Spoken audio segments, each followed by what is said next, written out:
Well, hi, everybody. This is DearMamaSal, and we are live on a Friday evening, which means it's time for us to talk about coping with life. Boy, do I have a lot to talk about coping with life this week. But we'll get to that in a second. I'm hoping that you are all well, having a great weekend or about to, and that you are in a state of mind that goes, whatever life throws at me, I'm going to cope with it. And that is really my goal for us all, is to realize that life's going to keep doing things, and our job is to keep just handling them as best we can. I have got a number of things I want to talk about today. Obviously, I'm going to update you on what's happening with my home. But the other thing I wanted to talk about is a continuation of the subject that we were talking about at lunchtime today, which was bullying and abuse. And the reason that I did that was because there were a number of viewers that had written to me this week. And funny enough, two of them talked on issues that I thought you guys would be interested in. So if you missed the lunchtime broadcast, I encourage you to listen to it, because not only did we talk about the two people who wrote, well, two of the people who wrote to me, but also we had a discussion with the viewers who were there as well, where we talked about abuse in the workplace, and, with a practical example from one of the viewers as well, which I thought was, really helped people realize, this happens all the time. And like everything else, and we'll talk about that more, if you don't stand up to it, it's going to continue. But if you just keep thinking, I better not do anything because, it'll cause bad waves or whatever thing, anything like that, then guess what?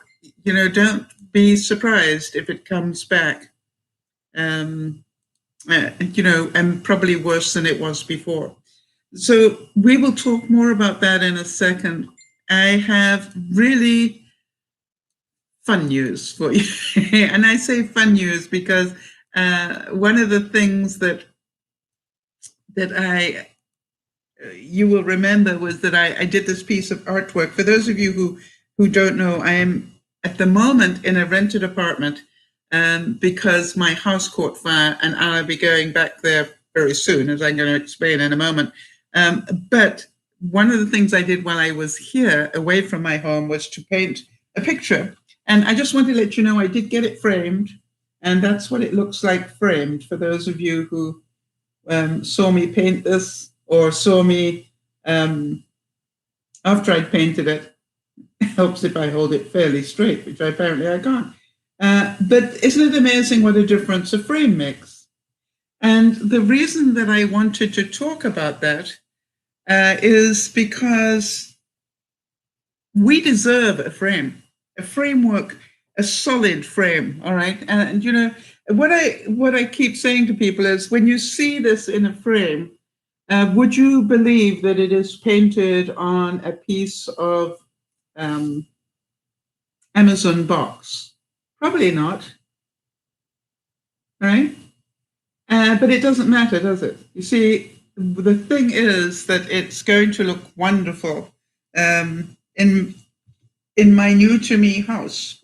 And I'm going to show you some pictures in a second. But before I do that, hi there, Rinsky. Good to see you. And talking of Rinsky, I went to go and pick up some mail at my mailbox this week, and there was this parcel that I didn't expect, and it didn't have a return address, and I had no idea from whence it came. All I knew was it was squishy. And normally, if I get parcels to the DearMamaSal box, then I'm inclined to hold on to them and contact the person who sent it to me to say, is it safe for me to open online? Because, I never know what people are going to send me. But it was so squishy, and it didn't have a return address, so I couldn't ask anybody, so I opened it. And what was inside? A hand-knitted Keep Sal Warm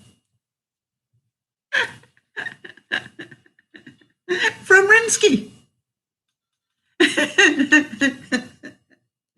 And, she said in her note to me, which is so pretty, it isn't perfect. And I'm going, I don't think it's about perfection. I cannot wear this and put it round and keep me warm at night without knowing how much love went into it. So isn't that really cute? And it's gray, so it's going to go beautifully with my new to me house and paint and everything. So Rinsky, really big thank you. And it is so soft that it also will act beautifully as a pillow when I'm watching. Hi there, Sandy. Good to see you. A pillow when I'm relaxing a bit later, watching television, and all the rest of it. For those of you who weren't at the lunchtime broadcast, I was showing how my indoor kitchen garden is doing, and everything here has been grown from stuff that came into the house. In other words, this was a leek that came in, and I used a lot of it, but just left some of it, and now it's growing like a weed. Isn't that amazing? It's just growing beautifully. And whenever I need a bit of leek, I just cut a bit off the top and use it. This is a romaine lettuce that I had where I used most of it, but as you can see, I took the last of it and just put it in a Tetra Pak, and that's growing beautifully. And 2 butter lettuces that are doing really well. And then I was showing at lunchtime, and I want to show you again because some of you may pick up on this and start doing it as well. This is bok choy. And I just cut the bottom of it, and look at it growing already. I don't know if you can see all of that, but it's getting the most incredible leaves. So when I want to do a stir fry, I'm going to be able to just pull off a couple of leaves and put them in. And what amazed me was this is a cabbage, a Savoy cabbage. And this has been here for a week, and look at the roots on it already. So when I get home, this is going to go in the garden. And here is something else I wanted to show you. When you get an onion, the chances are it looks like this. And how many of you agree that looks pretty dead?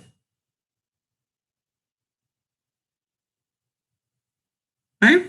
But it isn't. This is the peculiar thing. And I wanted to show you that I like to bring life to things, that, and people. And so I put it in a little applesauce container. And I put it in here for, I think it's 3 days now. Does that look dead to you? Or does that look like it's totally come to life? And if it has, by the time I do this broadcast next week, we could have green onion growing at the top.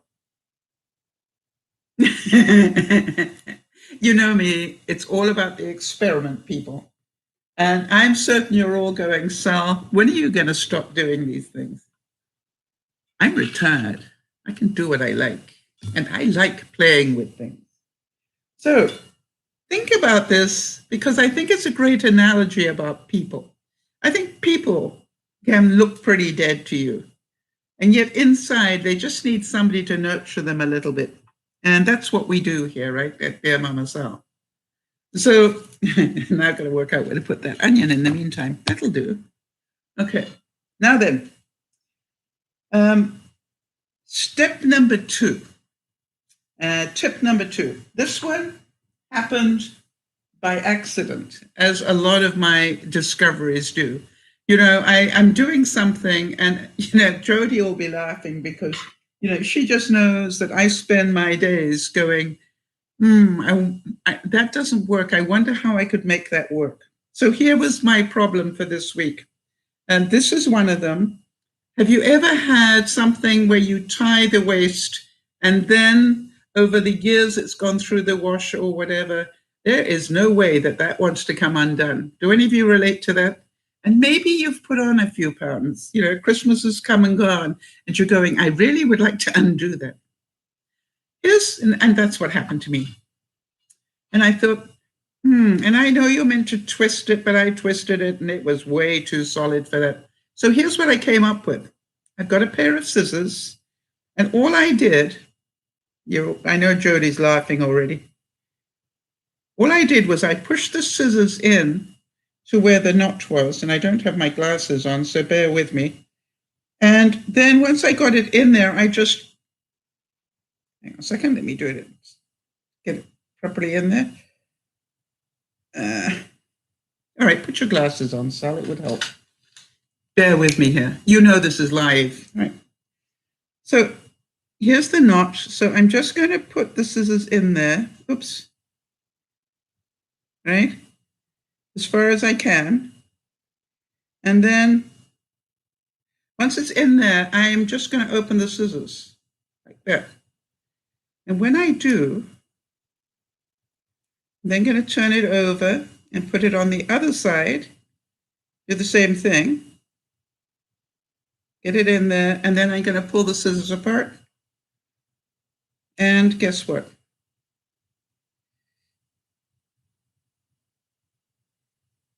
What happens is, bit by bit,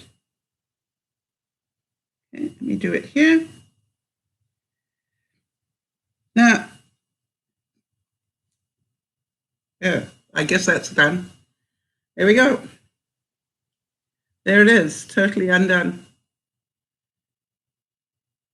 Oh, and then I tied another knot in it like an idiot. But you get the idea. So you put the scissors all the way in and through the knot if you can, as far as you can. And if you can't get very far, don't worry, just do a little bit and then just open them up to loosen it a bit. And then turn it over, do it again, and then just open it up. There it is, undone. So in case you think I set that one up, I brought another pair with me, and this one has got another one that has been in and out of the wash, and as you can see, there's no way that's coming undone, and it's black, so it might be difficult to see, but I'm just going to,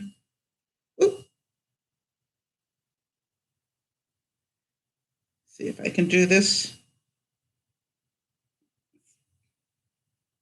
The trick is to keep going until you find a little bit where you can get the scissors in, because if you can just get the scissors in a bit and loosen it a bit, then turn it over, go the other side, get the scissors in. This one's tight. But you're not going to beat me. What do you think? Now, how did I come up with that as a solution? I have no idea. I don't actually work on that. I just go, what could I use? And I thought, why don't I use some scissors? And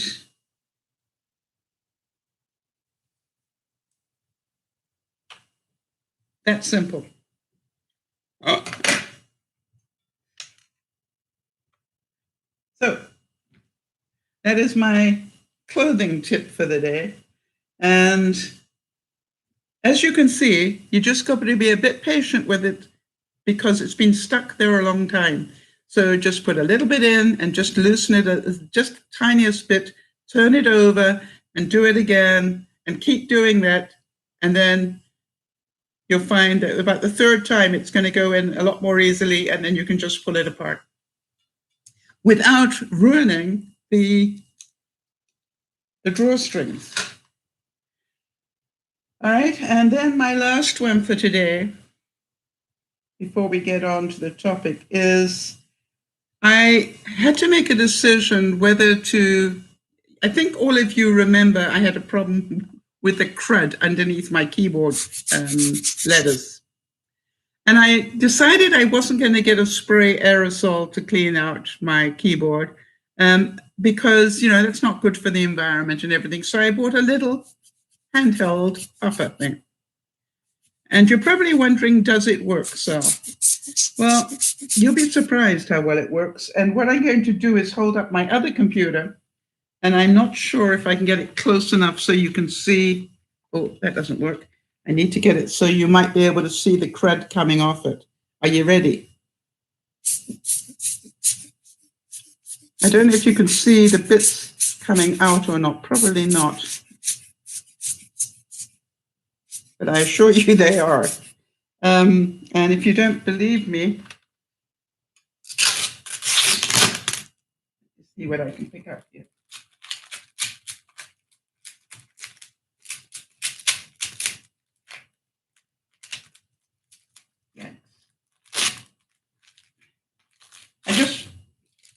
Okay, can you see the amount of crud on there?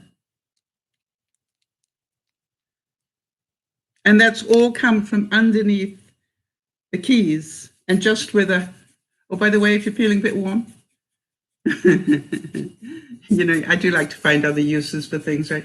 But isn't that amazing? All right. Yeah, Jody, just remind me to put up the link, please.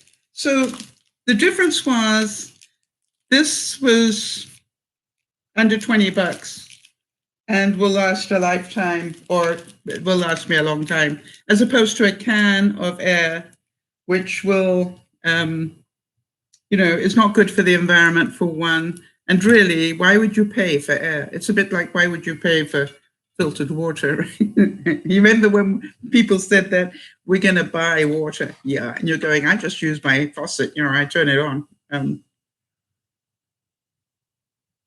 So simple little things that make a difference in our lives. Why get the can when you can just use a little doodad? And by the way, you remember this keyboard that I got? I love it. I cannot tell you, even though it clunks, you know, like it's retro and it clunks, like that.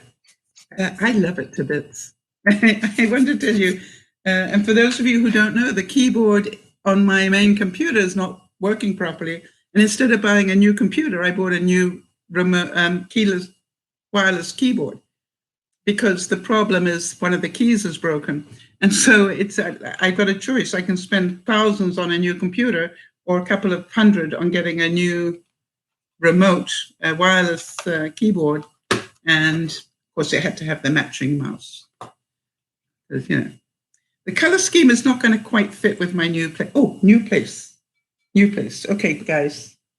I knew you'd probably want to see. I did go back to have a look, and it is startling how much has now been done, even though some of it wasn't done properly, but we won't worry about that because that's all getting fixed. So for those of you,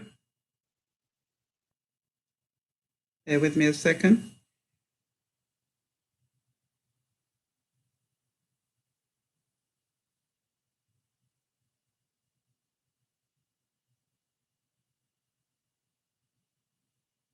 Oh, here you go.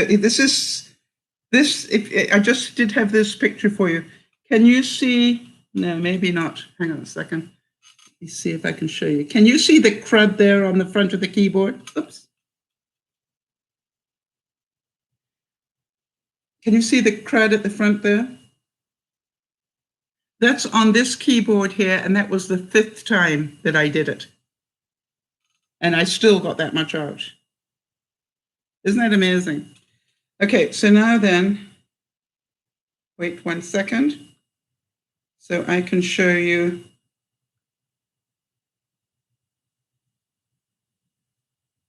Here. So this is the living room, and that is the feature wall in the living room. Okay, so that laminate is gray. Probably doesn't look it, but it is. And then this wall is charcoal.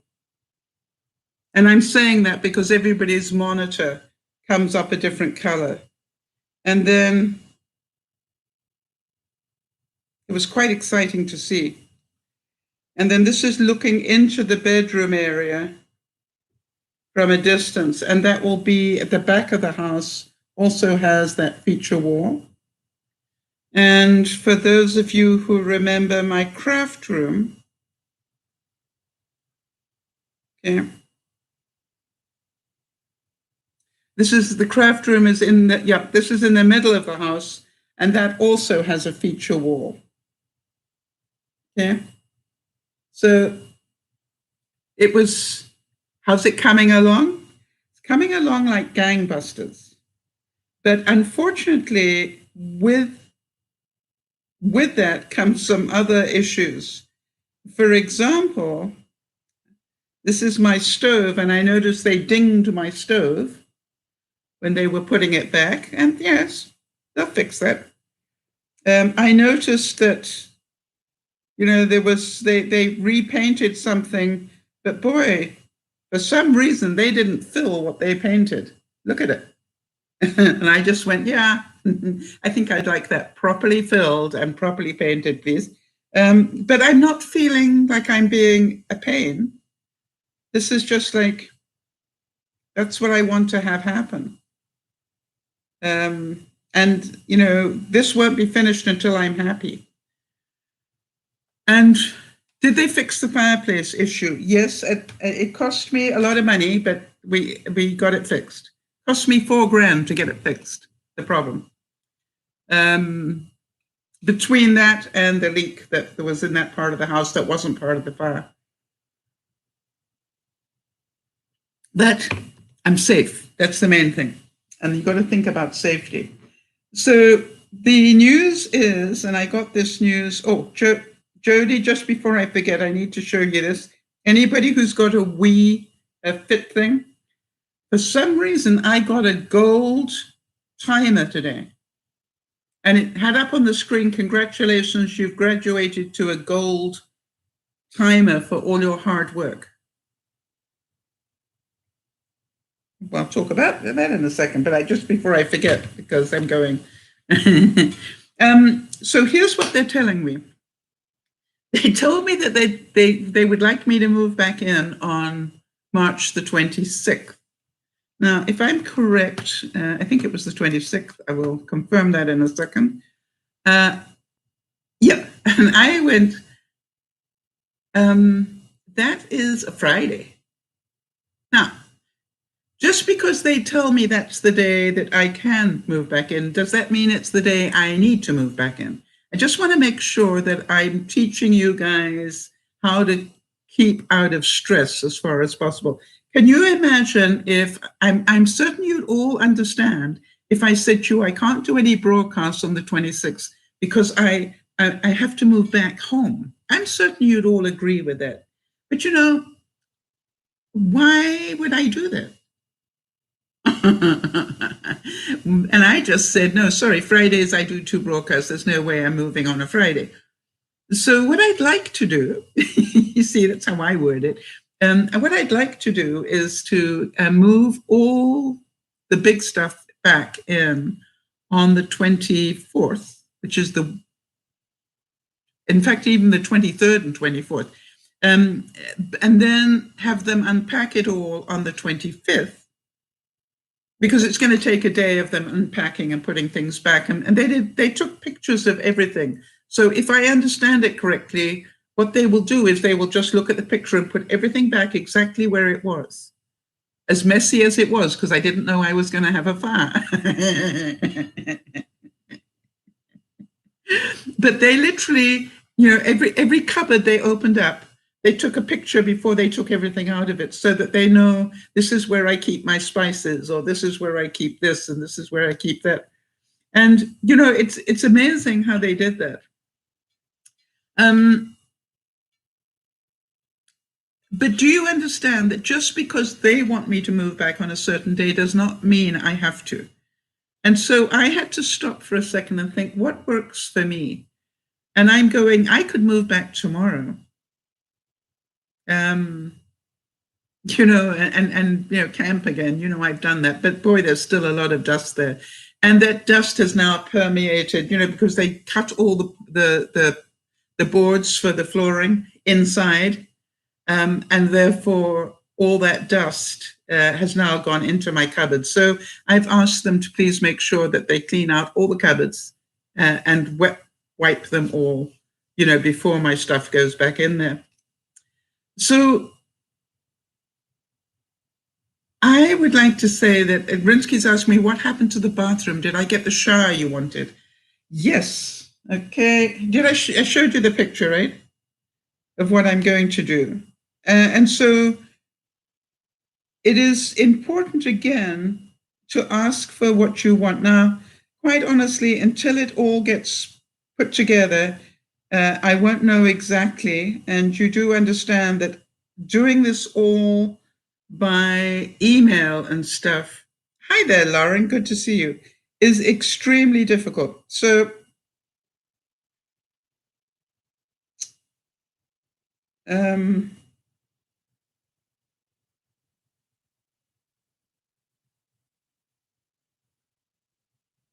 okay, now maybe you can see that. Let me turn this. All right, just so you guys see, I hope you can see it. The picture on this side here is how the shower was. There was a corner shower, all right? And this is what I want. I want a walk-in shower.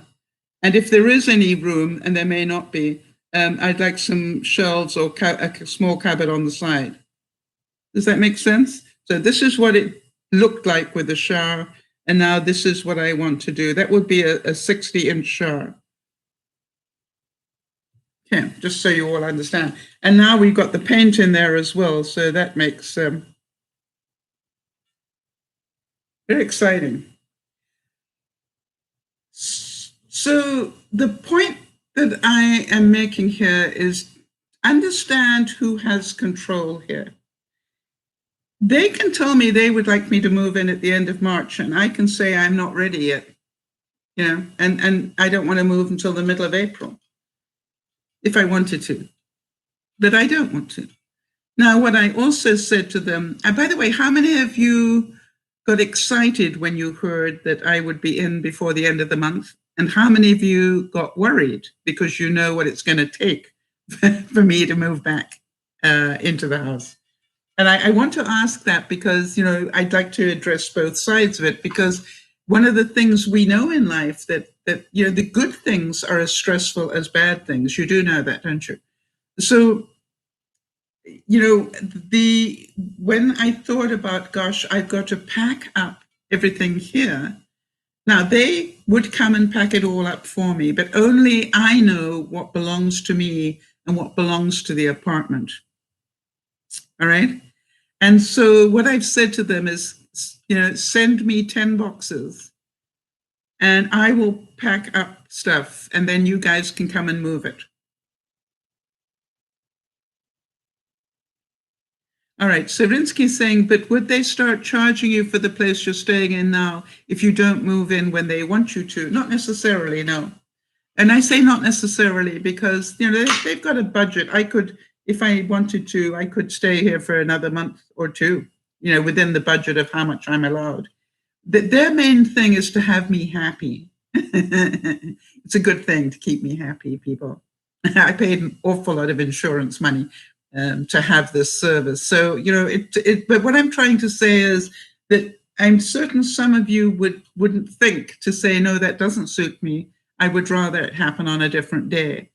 And the point is, I didn't do it to be awkward. I did it because I keep asking, and I'll talk to this more again on Sunday, what is the least stress for me? You understand, doing it on a Friday would be very stressful. By the way, they also were saying that they were going to bring everything back and then move me as well, all on the same day. And I'm going, no, I don't think so. You know, I think, you know, move everything back one day, move me the next day, and that would be the day that the people are unpacking everything. So that means as they're unpacking that stuff, I could bring my stuff in and unpack it as well. But wait, think about this. What has to go in before anything comes back? Yeah, this is pretty important thinking, because if, you know, I did have brown rugs down on the floor, but I've now got gray flooring. So I need to go buy a couple of rugs to put down, one in the bedroom Probably one or two, one definitely under the dining room table. For those of you who remember, I've got those stone bases to my big glass tabletop in my dining room. Do any of you remember that? I have this cream stone and it's got big balls on it that the glass table stands on. And if you don't remember it, you're going to see it again, so don't worry. But that is stone, and I don't want stone sitting anywhere near my new flooring.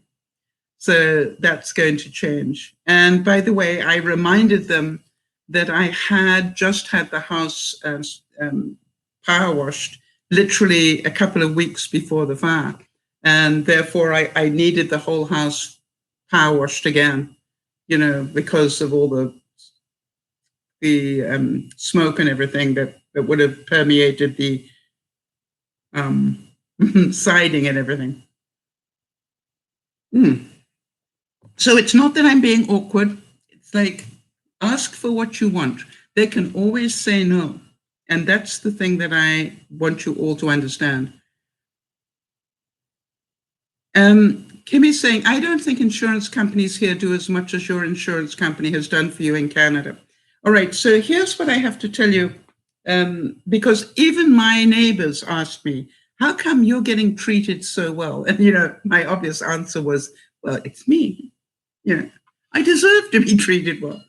But here's the thing. If you buy insurance and you go for the bare minimum of what you can pay, guess what service you're going to get? Bare minimum. Does that make sense? When I insure my property, I do not insure it for the bare minimum. I actually insure it so if this stuff does happen, I am not going to be too out of pocket. And so I had absolutely the gold standard of insurance on my little home. I was paying a huge amount of money, and I will still continue to pay a huge amount of money on it every month. Why? Because if something happened that was devastating, I wanted to get this sort of service out of it. So it's not that my insurance company is necessarily that much better. It is that I paid for the top line insurance. And this is what they call a large claim. It is over $100,000. And if you can imagine that only my bathroom went up in flames, and yet it was still $100,000 worth of damage, you can imagine what could have happened. That whole place could have gone in half an hour, gone, nothing left of it. So, but I'm hoping that you understand, it's not that Canada has better insurance companies, it is I paid for this level insurance. I wonder if that makes sense, Kim. There's a difference between the two thinkings on that one. Also, understand that I am busy on the 64-page list of everything that they have going to need to destroy. In other words, hi, Ilza, good to see you. Right, so I've got the 64 pages of things that they want to throw away. And what I am doing is literally going item by item, finding a comparable picture on Amazon or something, and showing them, okay, this is what it will cost me to replace it. But understand something else about insurance. Insurance will insure you for replacement value, and that's not what it is. It's replacement value less depreciation.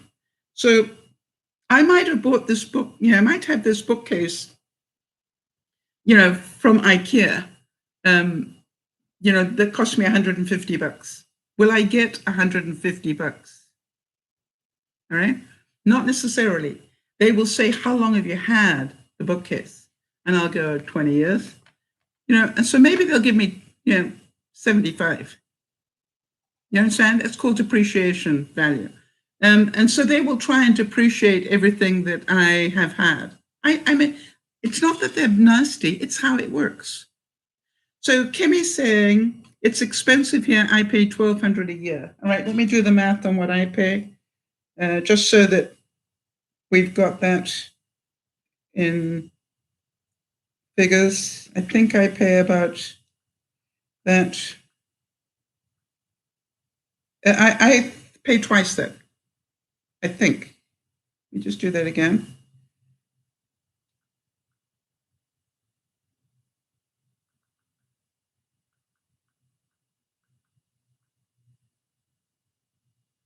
I pay nearly 3 times that. And that's why I get 3 times the service. Makes sense, Kimmy? Somewhere between 2 and 3. So, and it's, you know, it's only a 1,200 square foot home. But I don't regret it. I don't regret that I have paid that much. By the way, and I ask this question a lot of people, when you insure your house, is that just for the contents or is that for the actual house itself, Kim?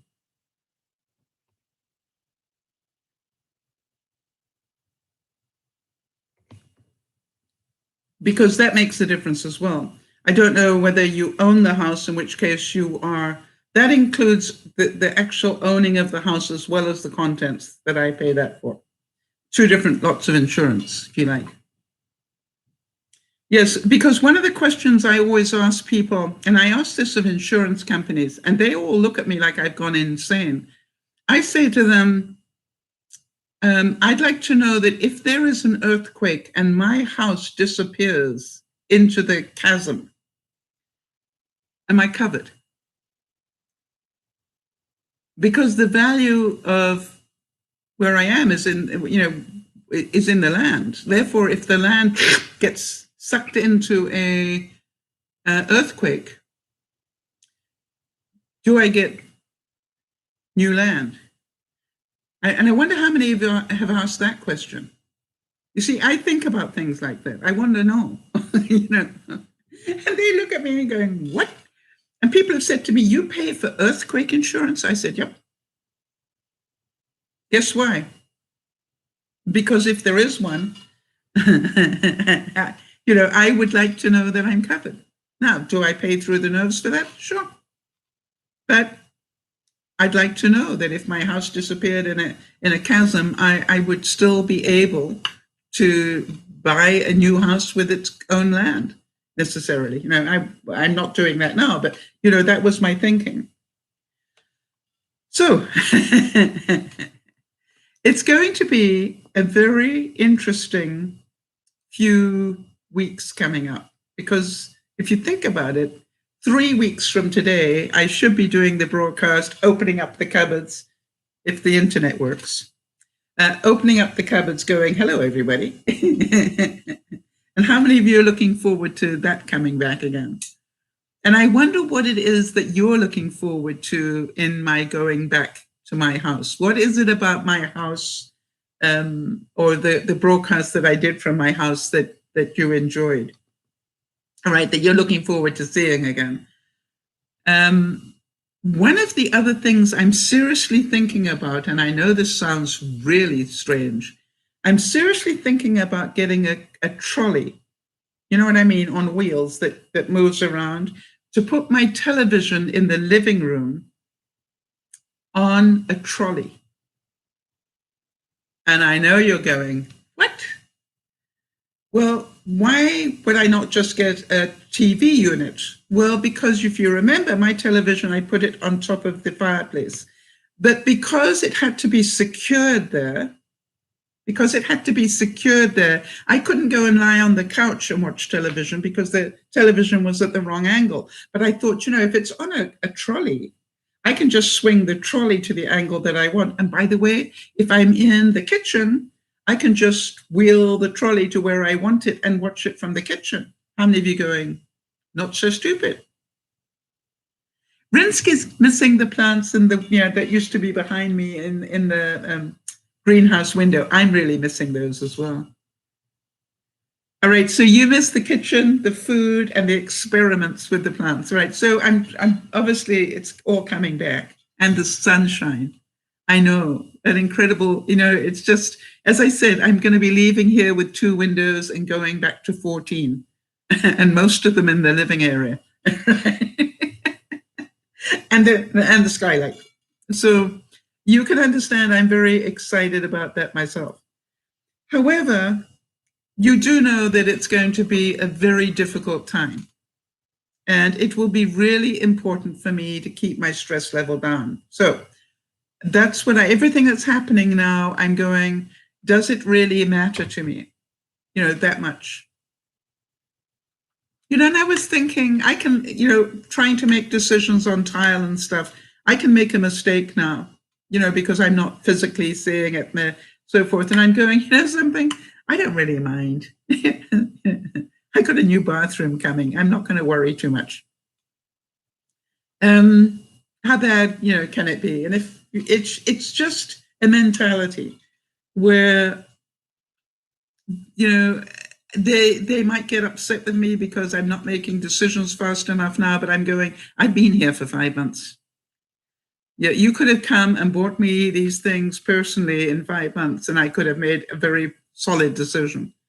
To come to me with 3 weeks to go and start getting stressed out because, well, we have to get it ready by the end of the month. Well, hello, this is not my problem. This is your problem, But I don't have to be rude about it. I just go, no, I know you're in a hurry. Will I be keeping the same color scheme in the kitchen? Good question, Sandy. Yes, but it will still have the gray countertop. But it is possible that I will need to replace all of the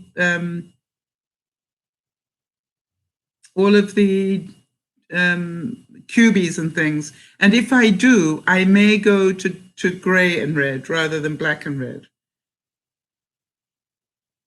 I'll just see how I feel. You know what I'm saying? It's just like, but the beautiful cubie units I had in my bedroom, with wicker baskets in them and everything, they're all going on the junk heap. So now my decision is, do I want to go back to having cubies in my bedroom, or shall I in fact have, proper dressers this time? And I might just do that, have proper dressers in there, and then still have cubies in the craft room and stuff, because I find that very useful because I got so many bits. Rinsky's asking, how much did I walk? Be patient, Grasshopper. I have got that information for you, because I knew one of you was going to ask me that. Hang on a second. Let me get there. That's not there. Just bear with me, Rinsky. It will come up because I did make a note of it because I knew somebody might ask me that. All right, so let me carry on for a second and just let you know that we have now, in the scheme of things, we are now on, I'm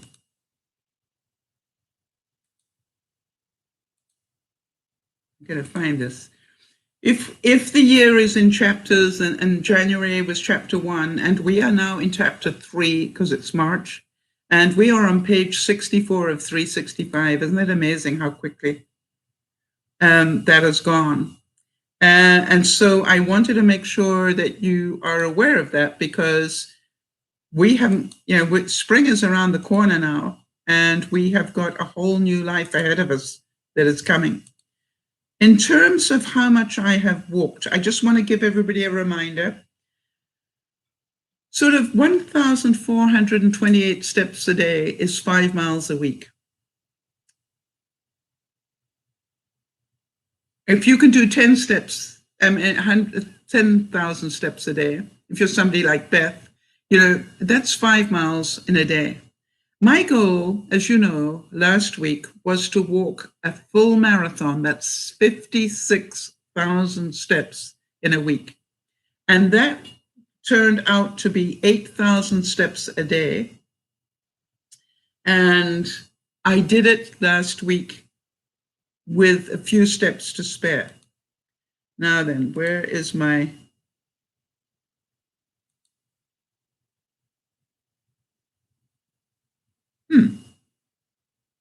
Okay, I know I had it here somewhere, but let me go to the master list where I got it from originally and tell you.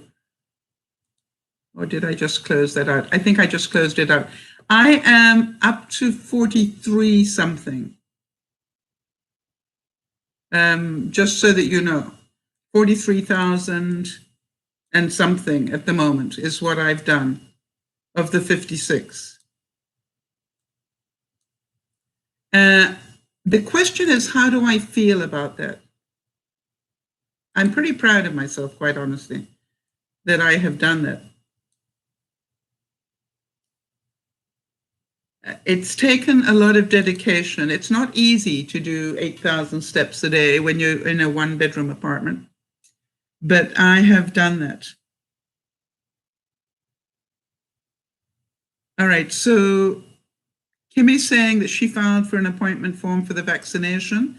Now she's waiting to call. I'm glad you brought that up, Kimmy, because I had this discussion. Somebody was telling me that somebody was nagging them because they didn't want to have the vaccination. And the person nagging on them was saying, you're putting everybody at risk. And I wrote back and said, no, that's not true.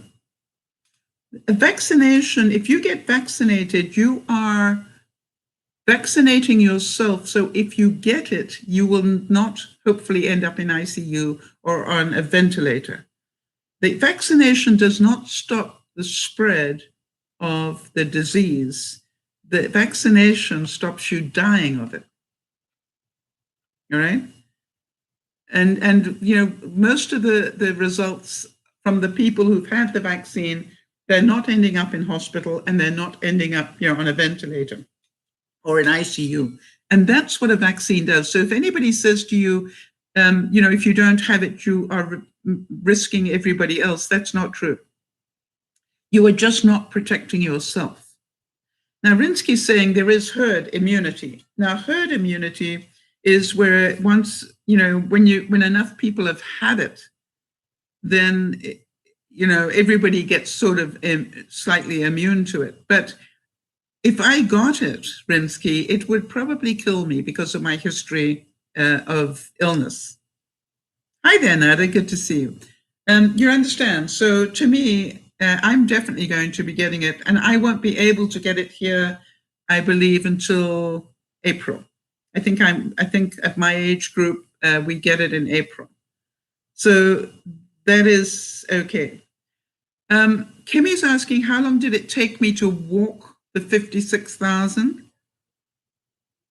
It takes about 64 minutes a day.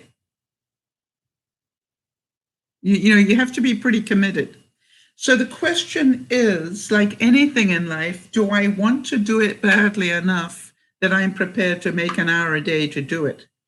Now, I don't know about you, but when you're pretty busy, you know, taking an hour to walk doesn't sound like a doable thing. What I do is I actually say, I split it up, and I try to do at least half of it in the morning before my second cup of coffee. And so and then before I go to bed, I check how many steps have I done, just, you know, running around, tidying, cooking, doing the wash, and how many steps do I need to make up to bring it up to the amount for the day. And by the way, yesterday I was short by about 8 steps. I didn't feel like a failure. You know,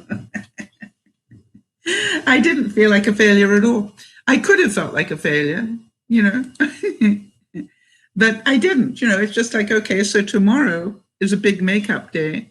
I will make up whatever I need to make up tomorrow, because I try to make it all done by Saturday so I can have Sunday off and just relax.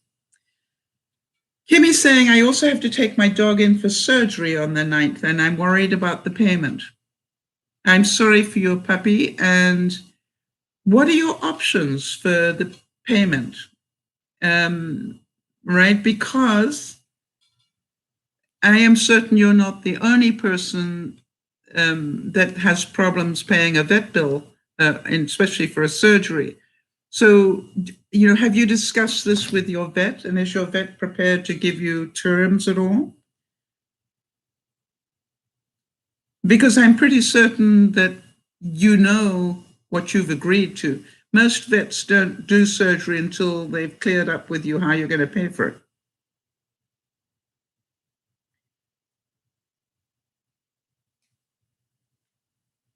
So I just want to, because that's not a conversation to have on the day of the surgery. That is a conversation you need to have before the surgery. Because what if you can't afford it? All right. And what if they don't want to give you terms? You need to know all that beforehand. Okay, so they won't take payments, so you're adding it to your card like most people do. Yeah, that's what a lot of us have to do. And that is why people have a credit card. It's like for those sort of emergencies. And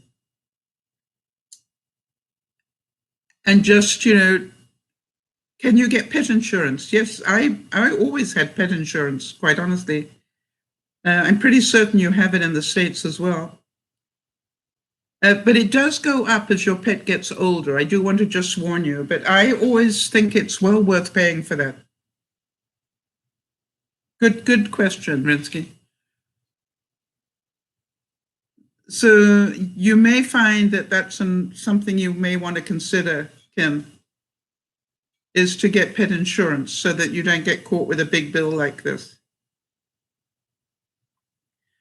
I thought I'd also let you guys know that I am changing my daily plan as well now because the stress is coming in, and I know it's coming where there are going to be a lot of decisions that have to be made. I need to go and buy carpets and buy new vents for the floor and things like that.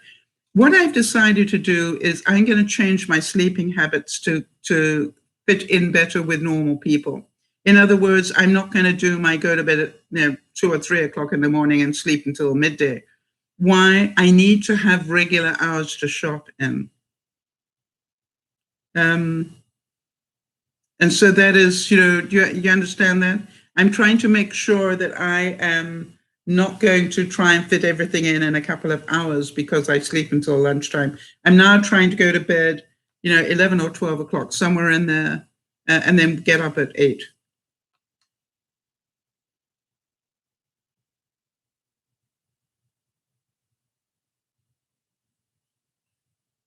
All right. So Kimmy's saying they talked about care credit, but it doesn't make sense to pay $29 a month plus the bill. Well, it's not about this time. It's about next time. All right. And then Chip is saying, keep us posted if you can. I have an older dog and I understand the stress of vet bills. I think any of us that have had a pet understand that stress. And, Kimmy,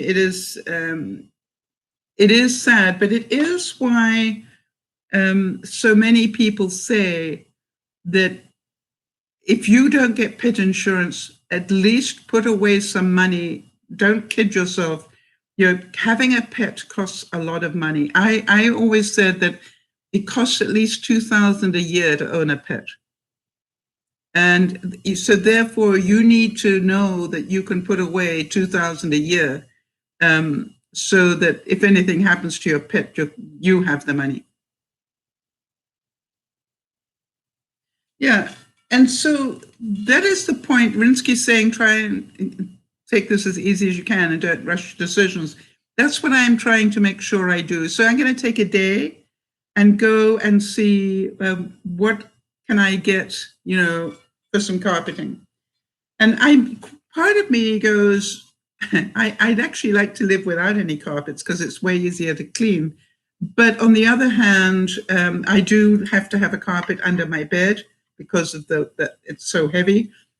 Because I've got one of those beds that does all those things, and it's heavy.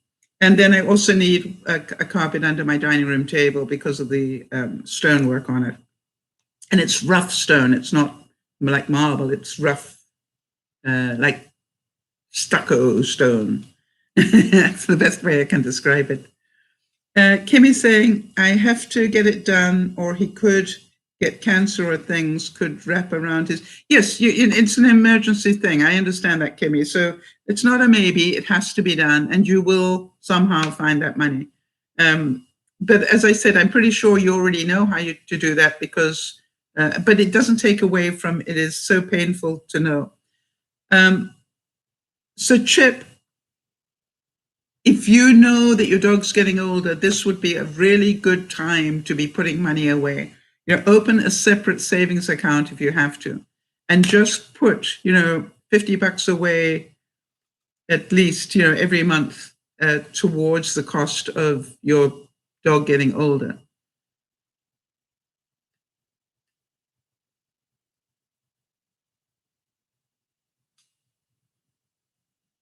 And Kimmy's saying he's a cryptoid. I don't know what a cryptoid is. The lady that gave me the dog didn't tell me. Okay, those things happen as well, Kimmy. I'm sorry for your sake, but it's there are so many things that I didn't know that Bean had a problem. I had to have him put down at 8 because he had a problem that was not fixable, and it was heartbreaking, but it is what it is, and it's not fair. But as you know, that life isn't fair. And the question is, could somebody tell me, oh, his testicle didn't drop. Oh, okay. Now I've learned something. So I don't know. Hi, Gusta. I've never heard of that in a dog. So there you go. Yeah, Rinsky's saying that her pup passed away at 8 as well from cancer. Yeah, so it's very sad when your life expectancy is maybe 15 years or so. To lose a dog in half that time, especially one that I spent the first year just trying to get him strong enough that he had some muscle. It's amazing, isn't it?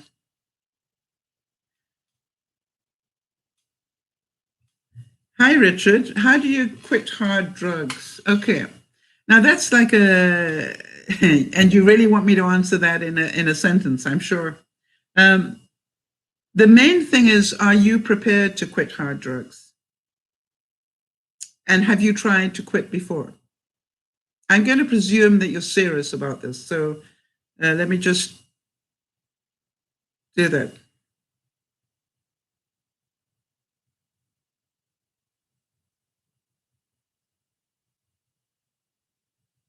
You're not at all serious about doing it.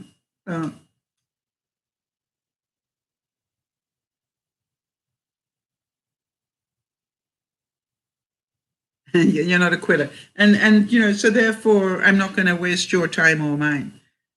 When you really do want to quit, then, have that discussion.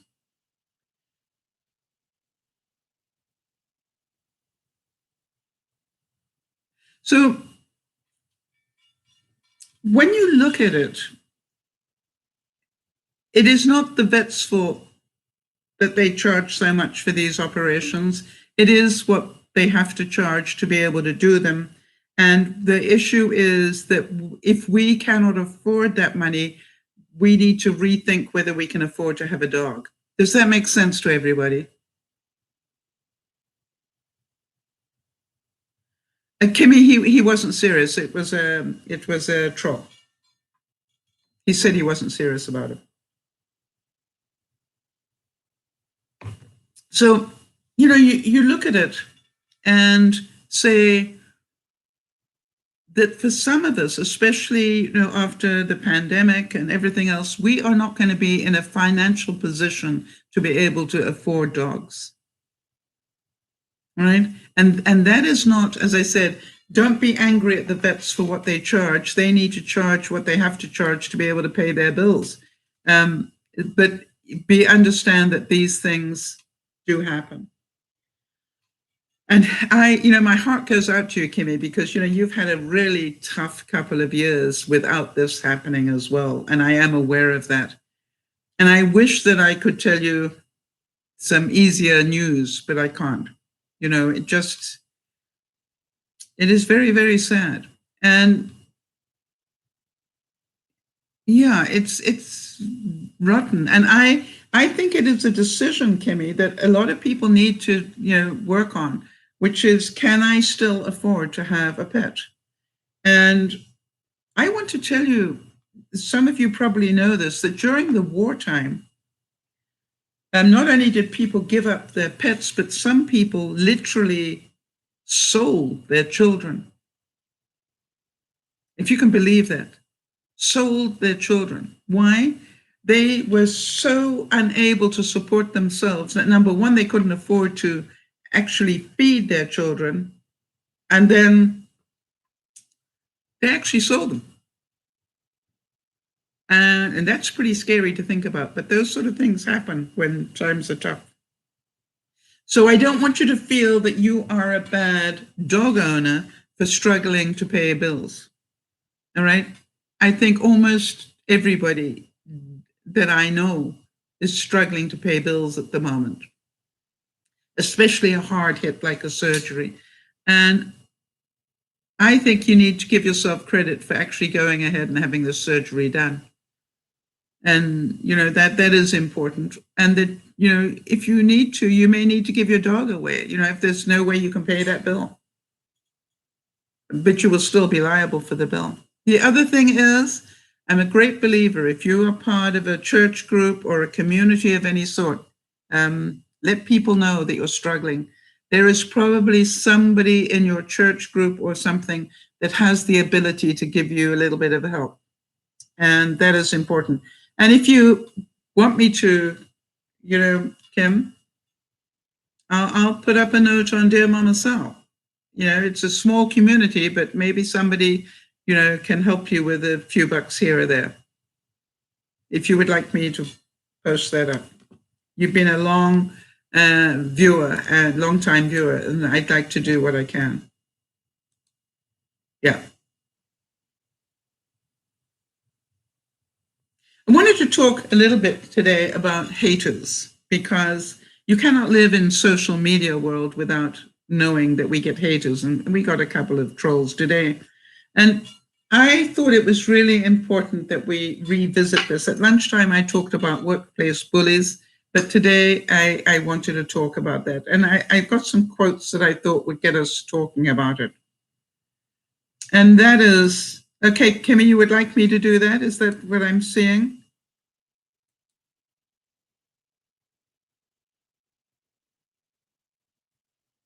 Yes, I wouldn't post it without permission, that I don't do that. That's why I'm asking publicly whether she would like me to put that up. And Jody is standing with her pen poised, or sitting with her pen poised, waiting to make a note on that one. So to remind me to do it. All right, so here we got some quotes. It said, no matter how good you are, someone is going to be against you, but never let them be the limit of your success. Okay? I want you to think about that the reason that people, okay, Kimmy, I will do that after the broadcast. How much are you trying to raise? Not that we're going to necessarily be able to raise it, but it's nice to let people know how tough this is.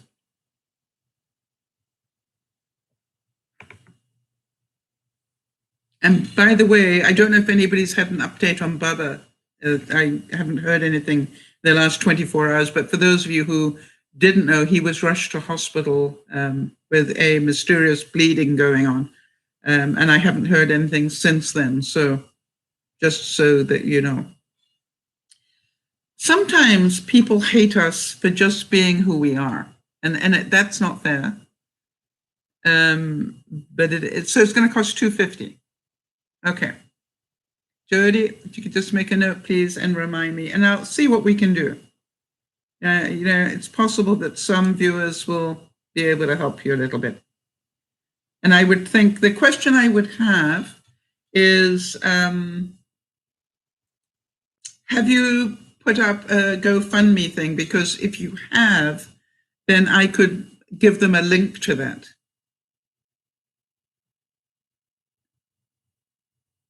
Because it's difficult for people to, or what do you want them to do? Do you want them to send you, if they send you an electronic transfer, or, can they do that? So I want to know, how can they pay?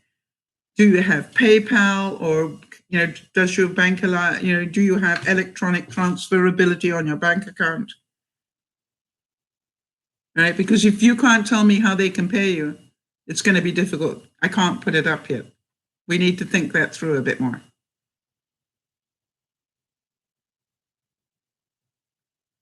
If you've got a bank account, if you do online banking, you should be able to take an e-transfer of money.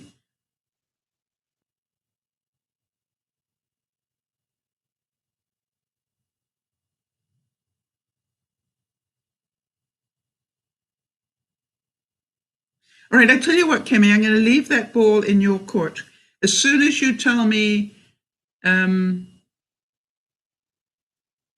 okay, so they can do it through PayPal. All right, so would you please do me a favor and send me the name that it would be on PayPal?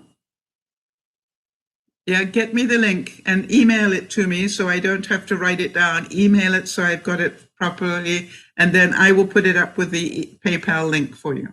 How's that?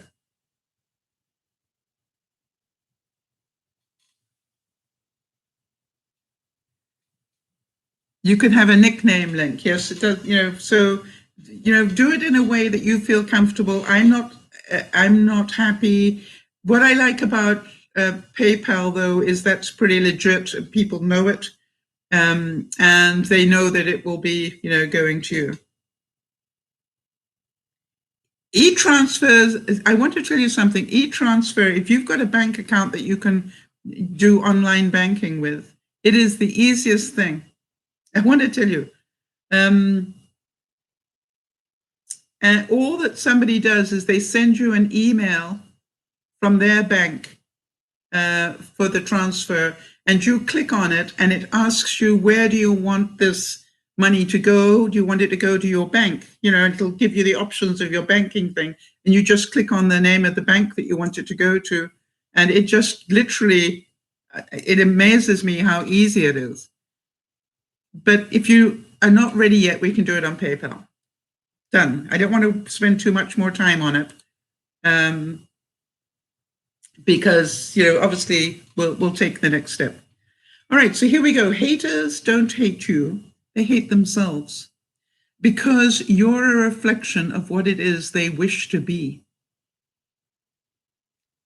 And I think that's important to remember, that haters don't hate on just anybody.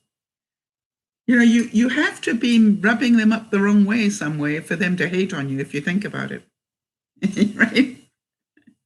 And 9 times out of 10 is you're doing what they'd like to be able to do, but they're not prepared to spend the time and effort. It's the same thing as, if I'm not prepared to spend an hour a day walking, I cannot expect to do a marathon. Right? That's what it takes to be able to do a marathon in a week. I need to be put aside an hour a day to walk. And by the way, how I do it now? I do half an hour in the morning, but the stuff that I do in the evening, instead of sitting on the couch and watching television, I stand and walk. That's the compromise.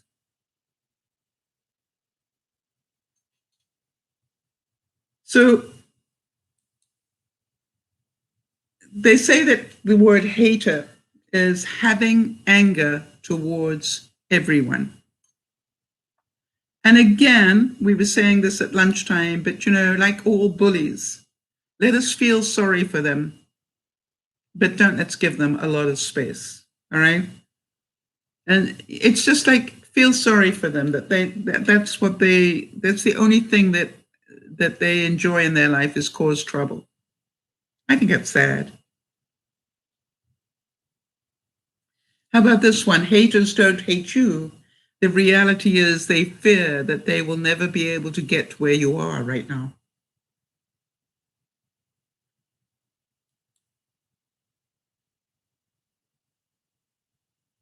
How about this one? People are probably not happy with their own lives if they are busy discussing yours.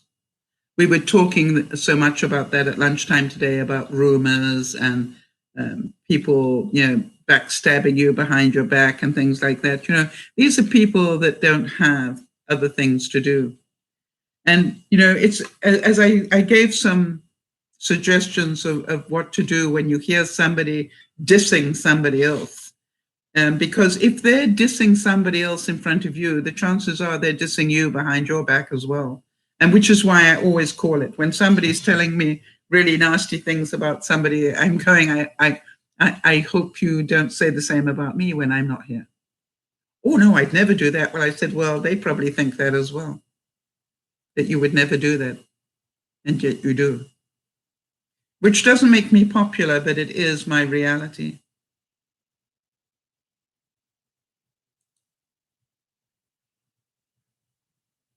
Steve Maraboli, who we quote often, said, I don't worry about the haters.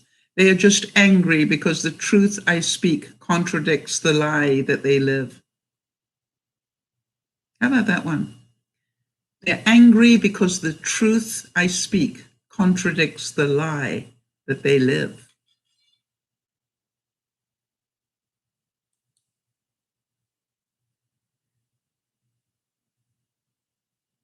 How about this one? Save your skin from the corrosive acids from the mouths of toxic people. Someone who just helped you to speak evil about another person can later help another person to speak evil about you. That's exactly what I was saying, that it is very likely. Now, my question to you is, and this is an important one, how many of you, when things start to upset you, you just need a moment to vent and then you can just get on with things, right? You just, hello, I need a venting moment. You spew it out. And once you've got it out there, instead of festering in your mind, you can let it go. And I was wondering, from your perspective, do you think that venting is being a hater? Let's say that somebody's, done something and it's stressing you out, because we know they don't stress you out. It's your reaction that stresses you out. So when somebody has done something and you are stressed and you need to vent, do you think that's being a hater?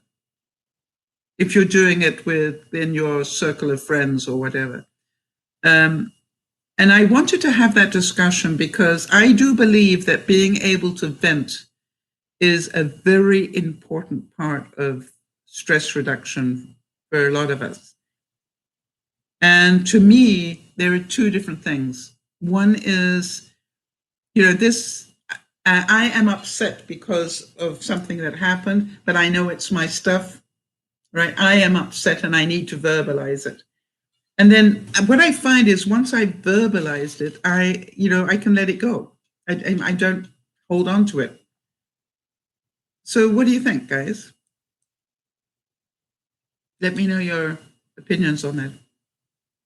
How about this one? Haters are speaking their truth, not yours. And their truth is they're angry and nasty.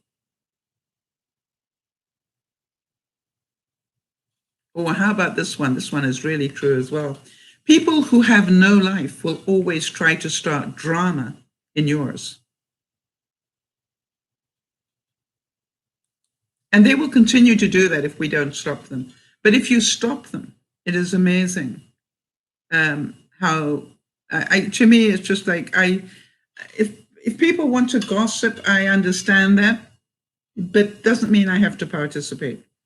And I will sometimes just say I choose not to be involved in this, quite honestly, and walk away from it. Isn't it funny, somebody's saying here, that they don't like you, but they'll be checking your page religiously. If they don't like you, then go away, find somebody else. And this one as well. Behind every successful person will be a pack of haters. I've said to everybody that has asked me about being a YouTuber, I said, the most important question I have to ask you is, do you have a thick skin? No, why? I said, because if you haven't got a thick skin, my advice to you is stay well away from being on social media in any way, because it is filled with the most evil people, as well as some of the greatest ones. But if you don't have a thick enough skin to be able to take the slings and arrows of the bad side, I would recommend don't do it.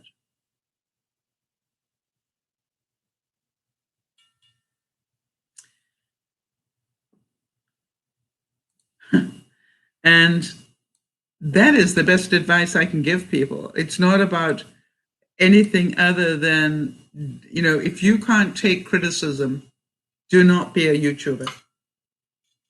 Please, for your own mental health.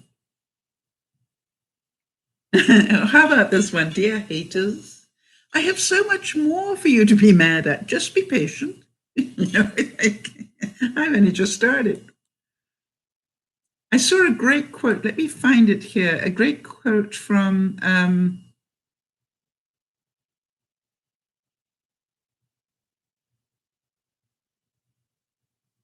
hang on, Taylor Swift.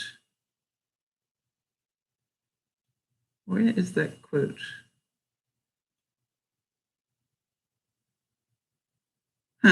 I can't find it at the moment, but I will give it to you. What Taylor Swift said was, if who you are upsets them, be more of who you are. In other words, don't let it change you. It is their problem, not yours.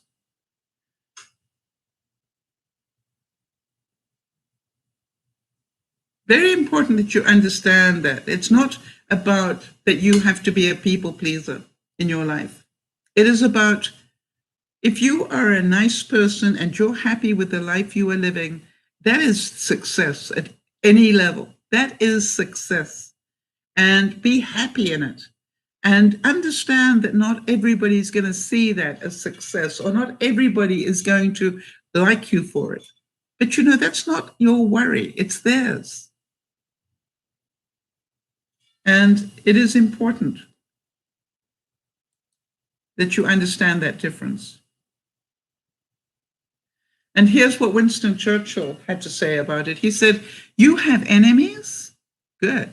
That means that you stood up for something sometime in your life. All right? And I would say to all of you, which is, don't allow it to happen either. If you are in the lineup at the grocery store and somebody is treating the teller inappropriately, be the person that says, excuse me, that is no way to treat a human being. She's just doing her job. All right? Be that person. I think some of the most interesting things to see are the people who do stand up. And I don't know if you ever saw that program, What Would You Do Now? Sort of thing, and where they set up these scenarios where people are doing bad things to see who actually speaks up. And it amazed me how many times it is women that speak up and say, excuse me, that's not right. That is not right. Stop that. Now, do you run a risk in doing that? Sure. But if we allow it to happen, then we are as guilty, in my view, right?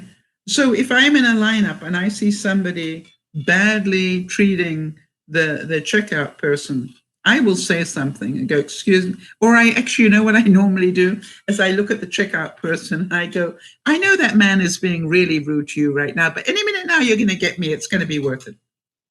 I'll make up for it for you. In other words, ignore him. He's just bad-mannered.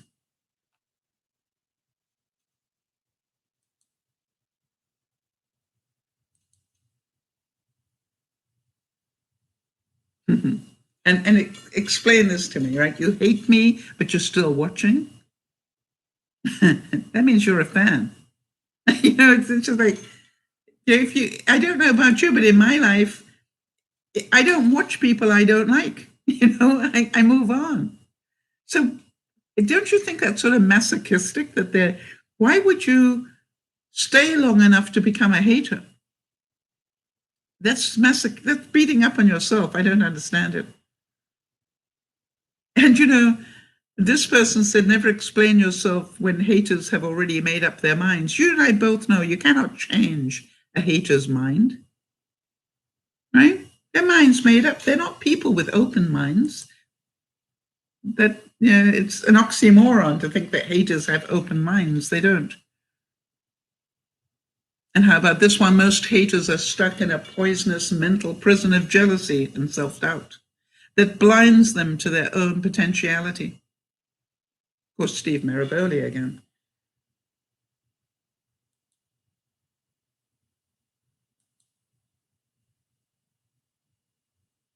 One of the things that I learned to do very early on was that if anybody was hating on me, which happened quite a bit because of my age and the color of my hair and the subject matter that I choose to speak on, what I found was if they did it in the sort of hit and run mode, they did it on my website or something, I would always check to see how many viewers do they have themselves. All right? Have they got 1.5 million views behind them? And if the answer is, well, yeah, then I would think about it. But, if they've got 5 viewers, why would I even listen to their opinion? Make sense? And, I noticed, I do this quite a bit where people will be so excited because they've got their first 200 views. And, whenever I see anybody post that, I'm part of a group that helps new people. Whenever I see somebody say, I've just got 200 views or something, I will write back and say, I want to tell you 2,000 will feel just as good, if not better. Right? Because it's amazing where you get, I personally didn't think we'd ever reach 1.5 million. And I'm not quite sure where it's at now, but it's probably, but every month it grows. So, I've done a lot of work to get that many people. This has not been easy. It's many hours of work. And how about this? Kylie Francis said, never take your crown off to make your hater feel more comfortable. No, their problem.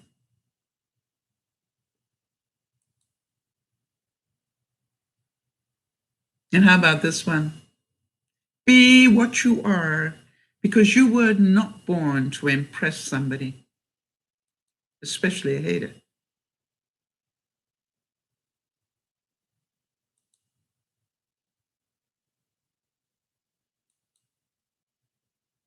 And this one from George Washington Carver said, fear of something is the root of hate for others, and hate within will eventually destroy the hater.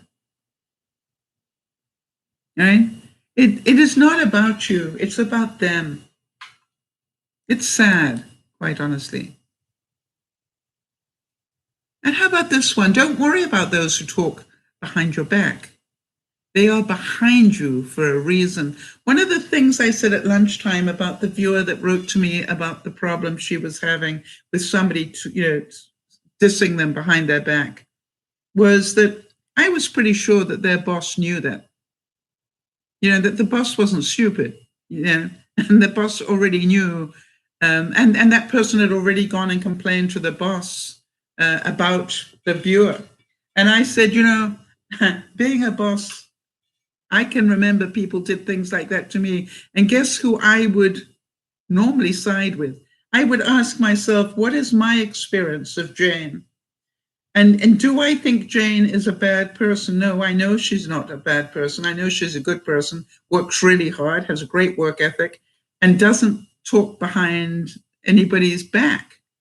So when Frida comes and tells me terrible things about Jane, what do I know? This is about Frida. This is not about Jane, right? I mean, You don't have to be too smart to work that one out.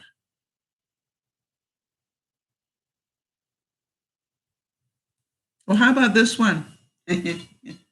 Either be quiet or pay my bills. In other words, do you want to do the work? Do you want to do the work that gets this sort of viewership, or do you want to just carry on complaining about it? Most people would never put in the hours. They just want what they think are the rewards. That's the interesting thing to me. And how about this one? All right. Little Wayne said, haters only hate things they can't have and the people they can't be. It's just a little thing called jealousy.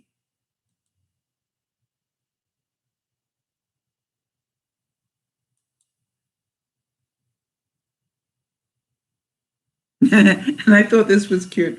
I found one that said, I need new haters. The old ones are starting to like me.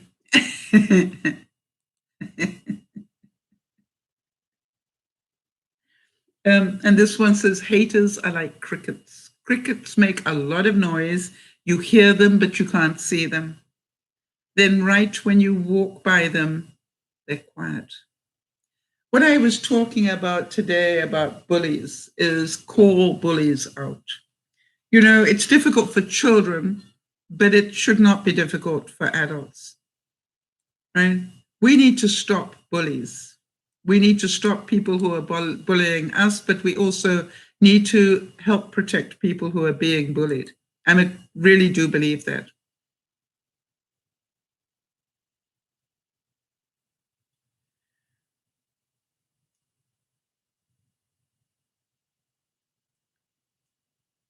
And so be the person who doesn't allow this to happen. I saw another quote, and I thought, that viewer that wrote to me about the co-worker, that if that viewer happens to pick up on this broadcast, I thought that she might like to remember this and maybe stick it up in her cubicle or wherever she works. And it says, confident women don't hate. Right? And that's what we need to understand, is that anybody who is a hater of any sort lacks confidence. If you think about it, they don't have self-confidence. They don't believe what is true. And so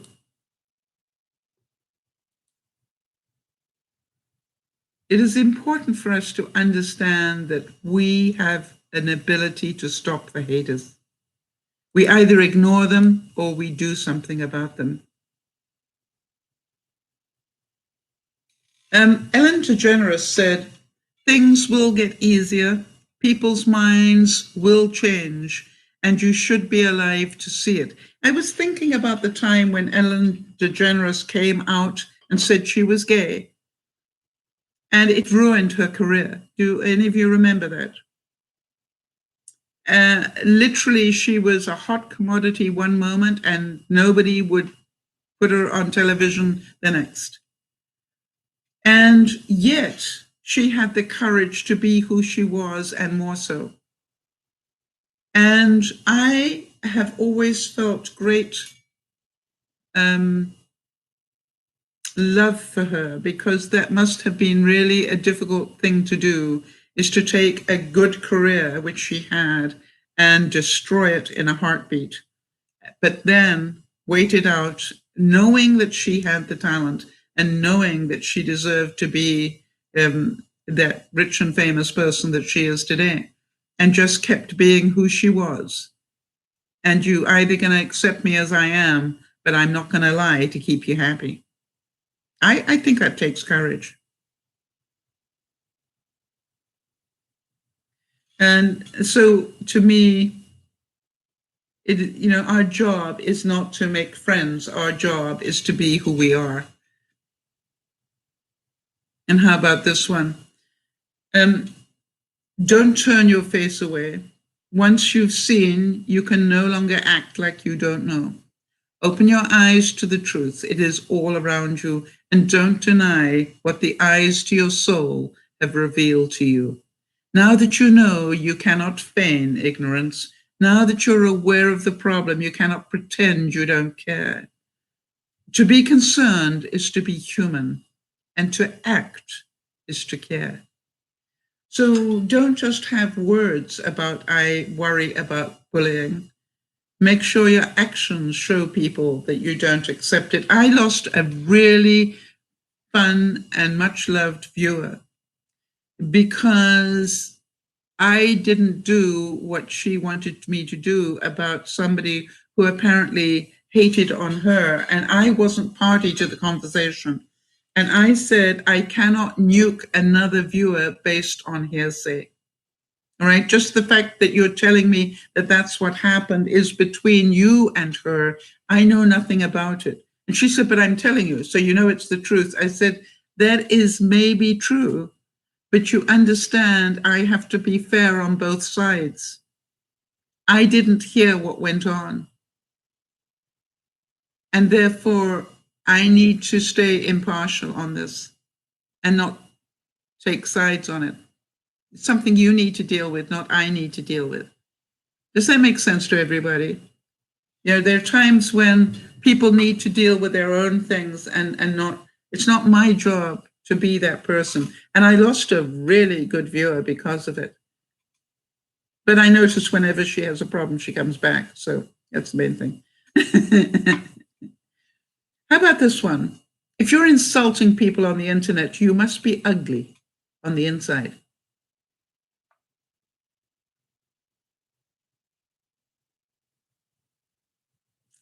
Or St. Ambrose said, no one heals himself by wounding another.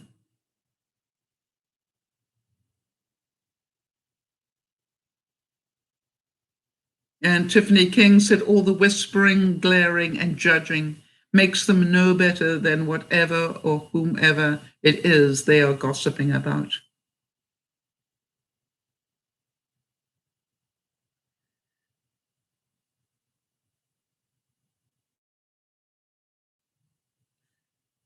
Dan Pierce said, if bullies actually believe that somebody loves them and believes in them, they will love themselves.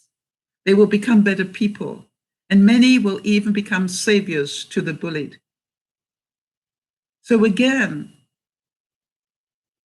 I quite often say to somebody who is a bully, you know, I feel so sorry for you because it must be such a sad life that you live, that the only thing you find entertaining to you is to bully other people. And for that, I am really sad. I want them to know that's a sad thing. That's not a smart thing or a clever thing. And Dan Pierce also said, I will never grow a thick skin so that you don't have to feel bad about being a jerk to me. If we don't call out the people who are rude to us, if we don't call out the people who are, you know, badly behaved in our view, if we don't protect our boundaries, people will continue to walk all over us. And it is very important that we understand that.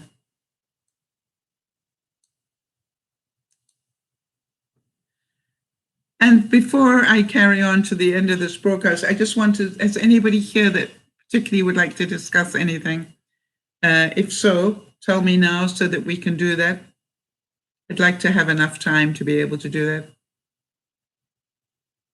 Kathleen Patel said, with ignorance comes fear, and from fear comes bigotry. Education is the key to acceptance. With ignorance comes fear. You see, if you are going to be a personality, if you're going to be, you know, a movie star or a singer or whatever, you know that this is coming at you. They're going to be haters. It is part of life. And the trick is, you know, don't be part of it. Let it be.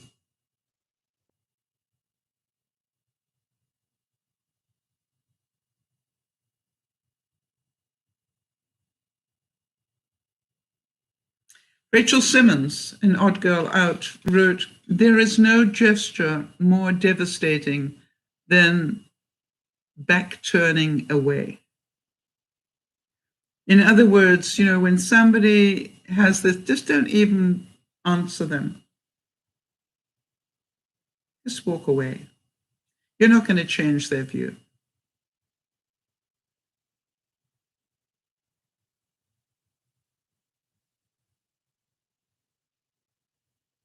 Karen Muller-Coombs said, "My mother says we're supposed to make mistakes. That's the way we learn." And so I wonder whether any of you have ever hated on somebody else. And can you remember why? That's a difficult one to admit to. But have you ever been the hater? Because I'd love to tell you that I've never been a hater, but I don't think that's true.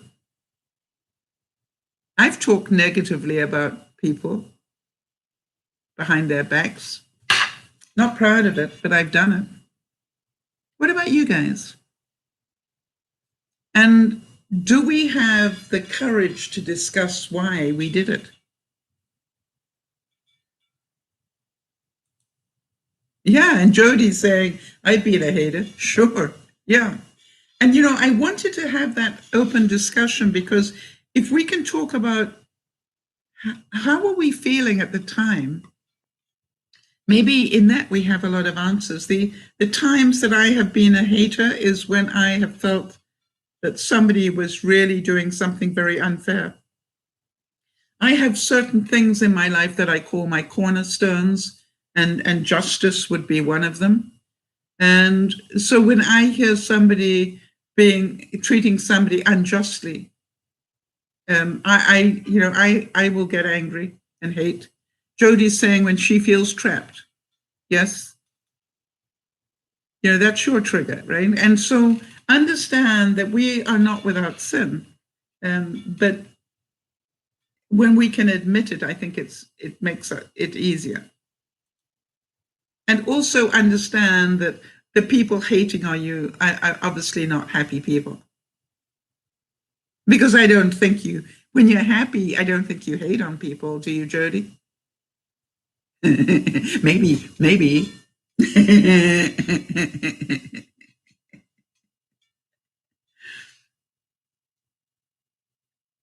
How about this one? Plenty of clever children have to pretend to not be clever or else they'll get bullied. How about that? Plenty of clever children pretended not to be clever so they wouldn't get bullied. I never had that problem.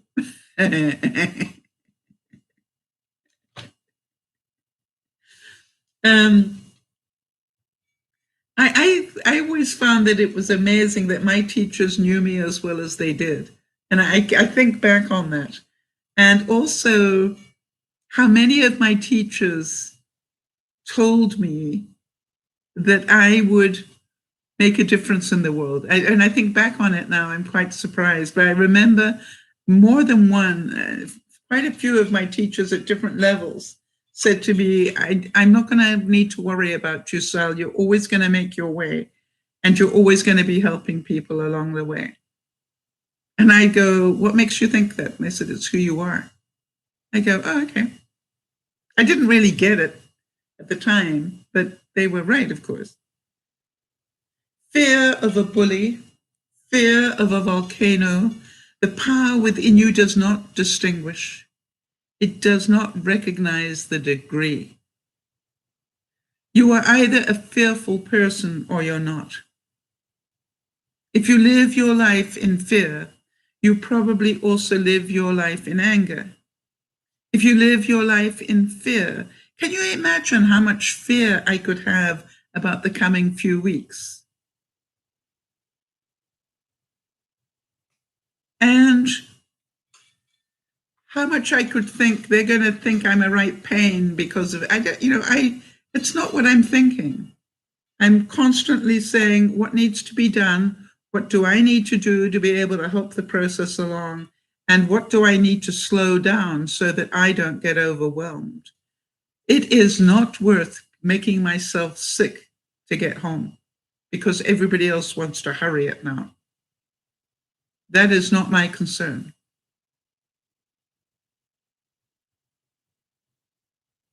All right? Nathaniel Brandon said, a bully hides his fear with fake bravado. That is the opposite of self-assertiveness. How many times do you see a bully without a group of hangers-on, Klingons? All right, they always need to have their little clique with them because they need to show off to the clique. Have you noticed that? They rarely do you get a bully that's alone. They have, they need this adoring crowd behind them to give them validation.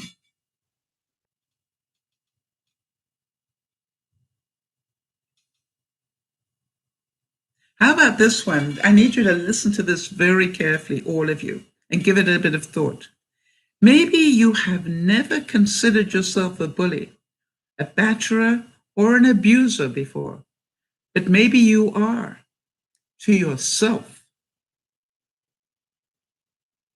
How many of you, if you think about it, go,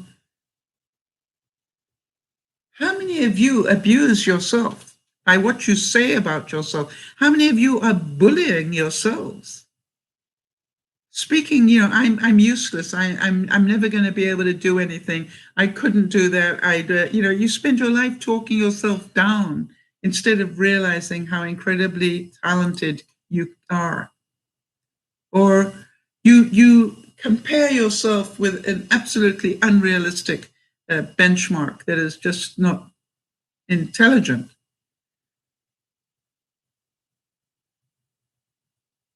And so be careful that you're not your own hater.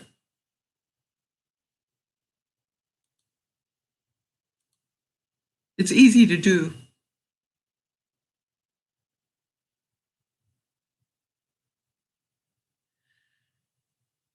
And listen to this one. We explain when someone is cruel or acts like a bully, you do not stoop to their level. Our motto is, when they go low, you go high.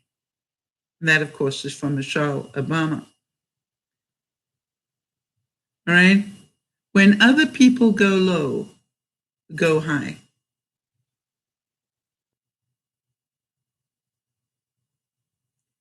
Other people's word, Gazelle Burton said, other people's words have almost nothing to do with you and almost everything to do with them. We've been saying that. Don't take it on. It's their stuff, not yours.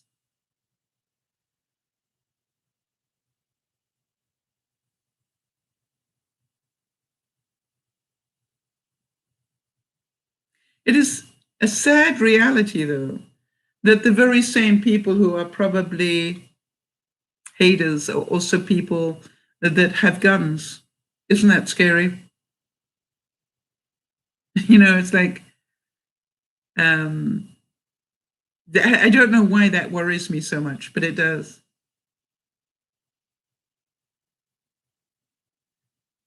And Joanna Ruth Mayer said, what others see in you reflects upon them, not you. And I say that as well. When people see me as in a positive light, I always think about that, which is I am a mirror to them. You have to be a nice person to be able to call me a nice person. It's like a no-brainer.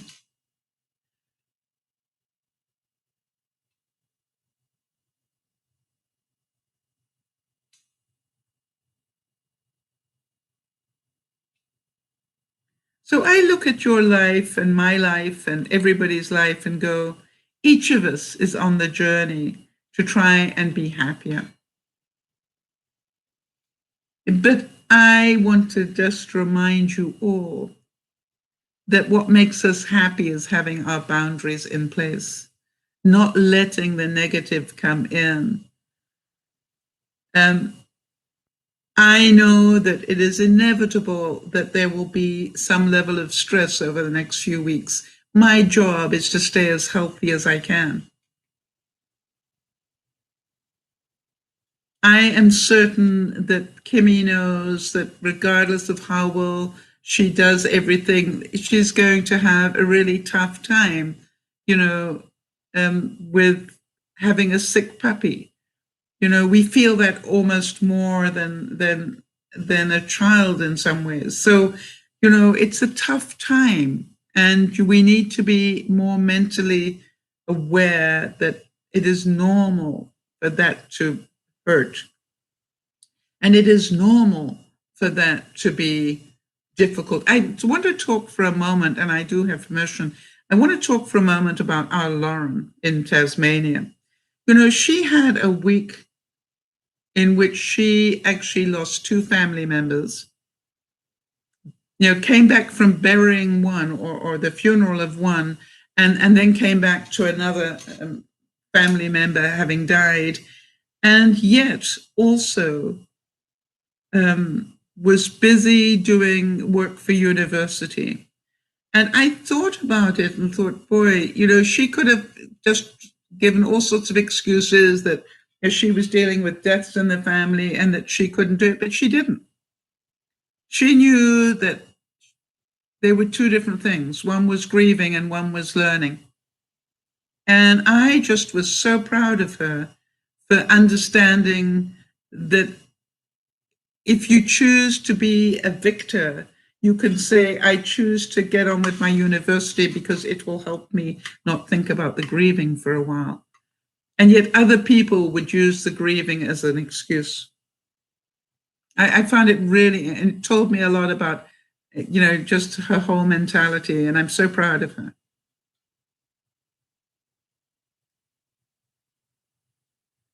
Oh, and there she is. Lauren say, my poor therapist. No, you know something, you know, Lauren, I really honestly do believe that. I am so proud of you because you have come so far. And it takes an awful lot of hard work to do the work you are doing and be at university and cope with, you know, with your life as it is. And I'm just very, very proud.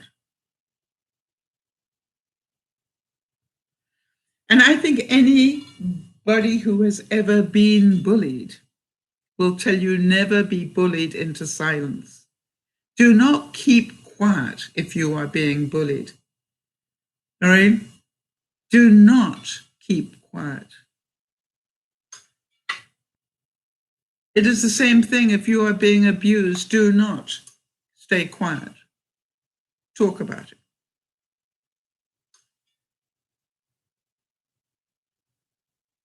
Oh, but they will be upset, and you know, yeah, of course they will. Anybody who gets called on being a bad person is going to be upset. Fact. Jenny Lynn said life would be so much easier with magic powers. Then again, no matter how powerful you are, there is always an evil Voldemort ready to try and destroy you. And so you think about that and you go, there are always going to be these negative people in your life. You know, just when you think you've got rid of them all from your life, a few more will come into play. And nobody deserves to be bullied. You do know that, right? Nobody deserves to be bullied, but people still do it. And as we have heard, we even do it.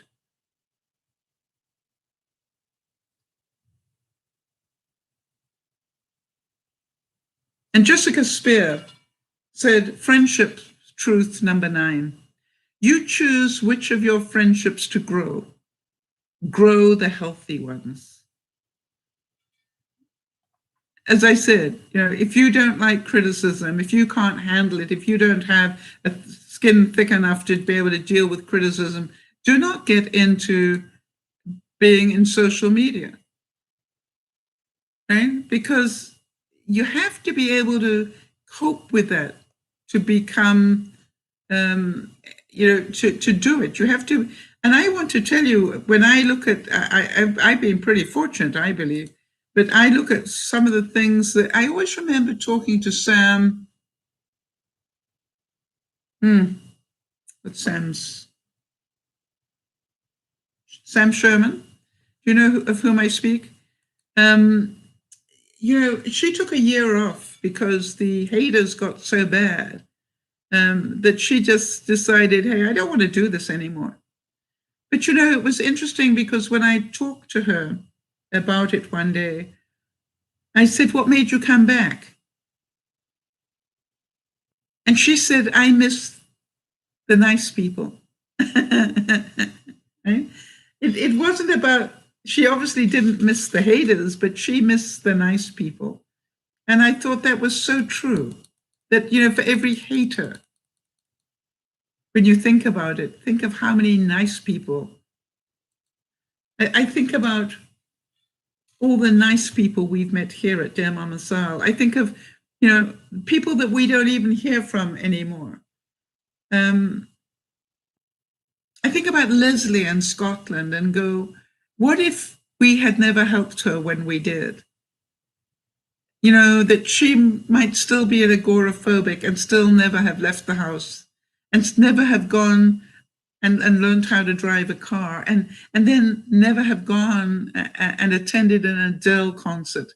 You see, people do things like that because they feel loved, not because they feel hated. Because they feel loved. And so I look at it and I think that is a better way to treat people. So let us not be the haters. Let us not, when things are going to happen to me in the coming weeks, for sure. And I'm going to try my best to keep myself under control and keep myself calm and keep myself knowing that everybody is doing their best. And I actually sent out a mass email to all those people who deal with me, with the insurance thing. And I just said, I'm sure we're all feeling the same thing. Sit around and do nothing for 5 months, and now suddenly it's full steam ahead. It's just like, let's make sure that we all know that we're all going to get under pressure on this one. So why would I be nasty to the people that are trying to help me? And sure, I'm not going to do it fast enough for them in some ways, and I don't mind. Why? It's not my job to please them. I am the client. It is my job to treat them with respect, and it is my job to do what I can to assist them in helping me. That's how I look at it. And I cannot tell you, I, for one, am really looking forward to being able to open those doors and go, oh, there you are. Hello again. And I was thinking about what other things, how about having Clarence the cleaner, my robot cleaning machine? I cannot tell you how much I'm looking forward to that. I have been trying to use a vacuum cleaner, because the bedroom here has carpet and I don't have the back for a heavy vacuum cleaner anymore. I'm really looking forward to getting Clarence back. I've got to do a bit of research. Oh, or if anybody else knows, does anybody know those robot cleaners? What level of shag on a carpet can one of those things take? Because I'm thinking, because I noticed there's a lot of shag coming back in again. And I'm going, white fluffy shag would look really pretty against that gray floor, wouldn't it? And then I'm thinking, yeah, but, Clarence is not going to like that. And it's more important to me that Clarence can do his job than it is to have the fluffy shag carpet. Flacati, they're so pretty. But, trying to keep them clean. So I probably won't be going that route. What else am I looking forward back to see? I'm looking forward to getting my crepe machine back. For those of you who remember my crepe machine. And my mixer. My magic, not my magic bullet, my Ninja, my big Ninja that I just got before the fire. Oh, I'm so looking forward to that. And, an immersion, thing. I have had, for a mixer, the only mixer I've had for the last 5 months has been a smoothie maker of not a lot of power. But, I've done what I can. But to be able to get my serious power back, oh, so exciting. And isn't it the funniest thing? And it's just like, what am I looking forward to having again? The space to be able to literally take a walk up and down my own house, or my garden. I was there this week, and I was talking to Betty Ann when I was over there. And I literally was walking around the garden and going, I'm going to be back really soon, and I'll start looking after you again, because it's looking pretty unloved at the moment. But, that's part of my exercise program, is working in the garden. So I'm looking forward to doing that. And, I am sure there are going to be a lot of things that I look at and go, I really have lived 5 months without you. I can do without you forever now. Have you thought about that? How many things am I going to open up a drawer and go, there isn't one thing in there that I needed in the last 5 months? I bet you there are going to be a lot of things like that. And so life, as I know it, is going to change quite a bit. And hopefully there's part of me that goes, I'm hoping that there'll be slightly less drama. But, who knows if this was just the training period for whatever drama comes ahead. I don't know. I really missed having my neighbors. Yes, I must say, but I have seen them, and I've kept in touch with them, Sandy, because, for example, when I was trying to make a decision about the shower, I knew that 2 of my neighbors had done that reno and put in wall-to-wall showers in their units. And so I wrote to them and said, this is what I'm being quoted. Do you think it's a fair price? And will I regret spending it? And they both wrote back to me immediately and said, Sal, do it. Don't even think about it. Do it. You will not regret it. And, so not only did I keep in touch, but I made sure that I made them part of what's going on in my life. Yes, now I won't have to drive to see them. And I did warn Betty Ann when I was there. You do understand that you're going to be just next door. By the way, she's renovating her kitchen at the moment, which is really interesting. So I think that everybody's got a bit of a reno bug going on just because of that. And, another neighbor that I saw that when I was over there this week, who lives on the other side of the street, she was saying, she said, you've been away for so long. And I said, yes, isn't it amazing that such a small fire, even though it was going through the roof, such a small fire did enough damage to keep me away for so long. I think that is the scary thing, that it's not like the whole house burned down, that like Jeannie had, right? It's just like mine was only like a third of the house had damage. And yet it's still, the smoke damage was throughout, and they had to replace all of the flooring because they couldn't match the flooring that was there originally, and you look at it and you go, it's a big deal. And I'm certain that in the big scheme of things, mine is a small, quite a, not the biggest deal in their lives at all. But, it is, they are very good about knowing it's a big deal to me. And I think, I'm grateful for that. And I will be glad, and certain some of you will relate to this, I will be glad to be able to have a bigger choice of what am I going to wear today. Because, it's just like, I didn't realize it until I moved here, but I'm not somebody that does well with four changes of clothes and trying to intermingle them. I'm getting really tired of a couple of colors in my life at the moment. I want to go back to having at least 2. I'm looking forward to having some T-shirts back. I've got one T-shirt here. That's it, one T-shirt. And I live in T-shirts. So it's just like, wow, that's going to be exciting. And Lauren is saying, I'll never forget when you sent me the video of the fire. Yes. It is an amazing experience.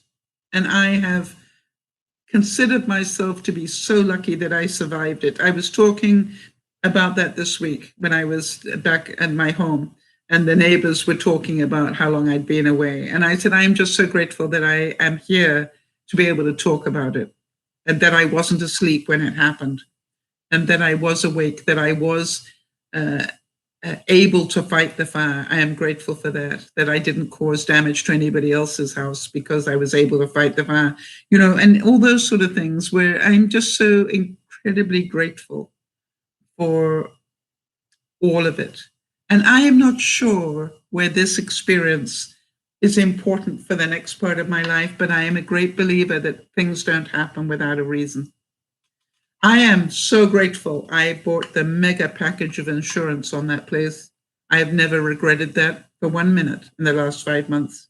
I just keep thanking God that I did. What if I had gone cheap on the insurance? How much would it be costing me now? And even with the good insurance, it's still going to cost me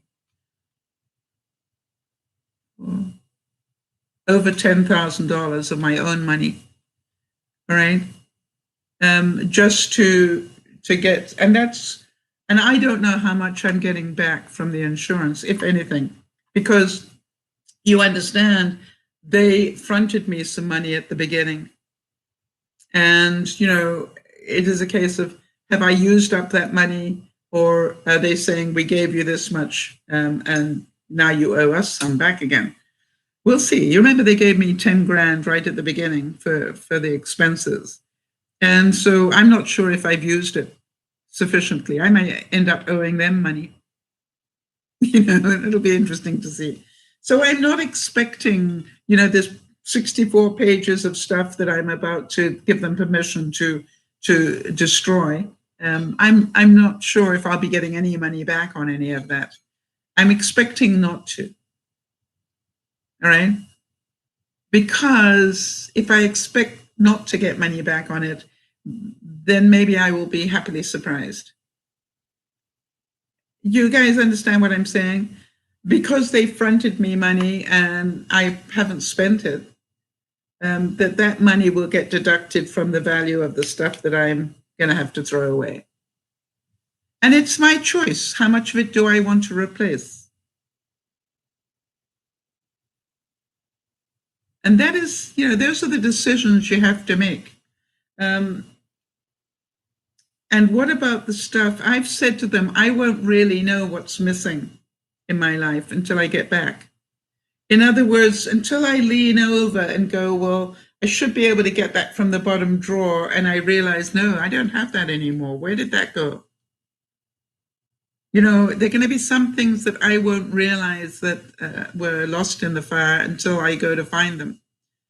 What was actually in my bathroom that burned, that they couldn't take pictures of? It was just a molten mess. I won't really know necessarily. So it's all going to be interesting. But you do know one thing, that I will try very hard to stay calm. And I will also do everything in my power to be grateful for what I have got, and for all that everybody is doing to try and make sure that I get back to my home. I know that I heard from the big top guy this week, and he said, Sal, this is our favorite part. We get to put your house back together for you and give you back your house. And I don't know about you, but that brings tears to my eyes. And what that must be like for them when they have seen how devastated it was. And what must it be like for them when they unpack? I mean, there were well over 200 boxes that left my house of my stuff. And they didn't even look in the shed, but of their big boxes, well over 200 left the house. And they're going to bring 200 back and unpack them and put them back where they found stuff. And I said to the packers when they were packing it up, do you personally get to unpack this again? And she said, yes. We will unpack your house. The people who packed it up will unpack it because we have a mental memory of the house. So we know, yes, we'll look at the pictures, but we will, oh yeah, that's right. This is the lady who put, all this stuff in this drawer. So she said, it's part of what we do. And it's part of the closure of the job. And how many of you can imagine how much I'm going to cry? And I'm going to cry because I'm missing things. Did I remember to buy a new mattress? Did I remember to get a new duvet and bedding and pillows maybe? What did I forget to buy? And I'm certain there are going to be moments when I'm going to be sad about the fact, I can't afford to replace everything. And so decisions will need to be made. What do I want to spend my money on? And how much of my personal money am I prepared to spend? Because obviously any money I spend now is coming out of my savings for my retirement. So, it's their big decisions to be made, but life is about making decisions and not being a victim to them. I assure you, the moment I said yes to the bathroom, the wall-to-wall shower, the moment I said yes, that's it. I'm not going to second guess it. I'm not going to be second guessing and saying, oh, I should have maybe saved the money. No, I am looking forward to the wall-to-wall shower. And you are going to get pictures of it. Because if I don't enjoy it, what's the point of spending the money? Right? If I'm going to feel guilty about having spent that much money. By the way, every time I turn that fireplace on, I'm going to remember that was money well spent to get that fixed because it could have killed me. And I knew there was something wrong. And I talked about it and nobody really listened to me. And I was right. There was something wrong. So trust your gut. And Kimmy's saying, when the shock wears off, you will cry. I am certain I will cry way before then. All right. I am certain. I nearly cried when I went back this week and I saw that floor against that charcoal wall and how good that looked, in my view. It doesn't matter whether anybody else likes it. For me, that was a stunning look. And I could just see my white unit against it, and I could see my dining room table against it, and thinking that's going to look great. And that's, again, why I also wanted to frame this the way that I did, because you know what that's going to look like on a dark charcoal wall, right? And that's why I painted it these colors, is because it's about, I am a pretty monochromatic person, right? I'm not into a lot of frilly things and stuff like that. You know that of me. And so to me, it's going to look clean and hopefully bright, and it's going to just feel more mine. No more wallpaper, all the wallpaper's gone. And I get to start again. And I have warned all the neighbors that their holiday is over. I'm on my way back, So enjoy it while you can. I'm on my way back. Big hugs to you all. Remember that none of us is perfect. None of us. And remember, people who hate are people with great sadness.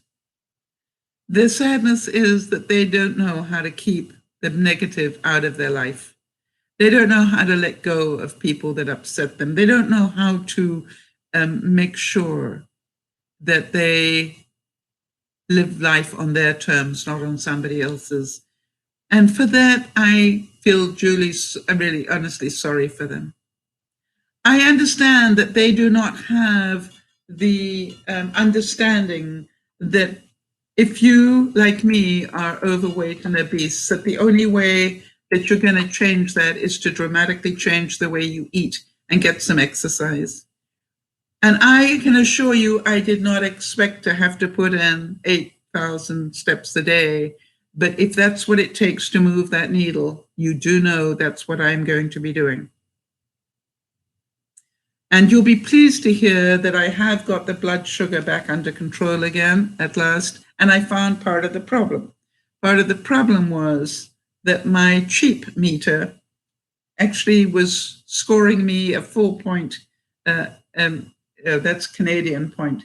Hang on a second. I've got to think what that is in American. Okay, let me just have a look here. Yeah, that would be about 35 points American difference to my expensive tester. And I don't have to get to use the expensive tester so much. All I now know is, that my cheap one is measuring me 35 points higher. And so now what I do is once a week, I will test with my expensive one and see, is it still 35-point difference? And if it is, then I understand what I'm dealing with. And I just deduct it and I'm fine. It's called Make a Plan. And it saves me about $80 a month to do that. I think that's worth it. A little bit of math. And remember, you don't have to spend an awful lot of money when a little doodad will do quite nicely. You don't have to ruin the environment with, aerosols when this does a great job. Look how much it blows. See that? And remember that you now know how to change the knots on these things. And if that doesn't help you, I'll be quite surprised. I was so excited when I found that it worked. I'm going, it works. And then I thought, Jody's going to love this. I hope it made you smile, Jody. This is DearMamaSal saying, people, we live life and life isn't all nice. And that's okay. We can cope. Yes, and Kimmy's saying, I try to go day by day and to do what I can to lose weight, not get upset when I gain weight. Right. And I am now ready to go and get my A1C done. I've actually promised myself I would go and get it done this week. And before I have to talk to the doctor, and he's going to ask me, did you have your A1C? And I want to be able to say yes. Because it's like Christmas is long gone now, Sal. You can have your A1C again. DearMamaSal saying, please be kind to yourself. Don't be your own hater. Please, please, please be kind to yourself. Sandy, thank you so much for coming back to join us. And Sandy, before I go, Sandy, I have another little quick hint for you that I think you will enjoy. Have you got a moment? It's a pleasure, Kimmy. I'll make sure I put that notice up. Sandy, have you got a second? Okay. When you make your bread dough, I found the greatest thing.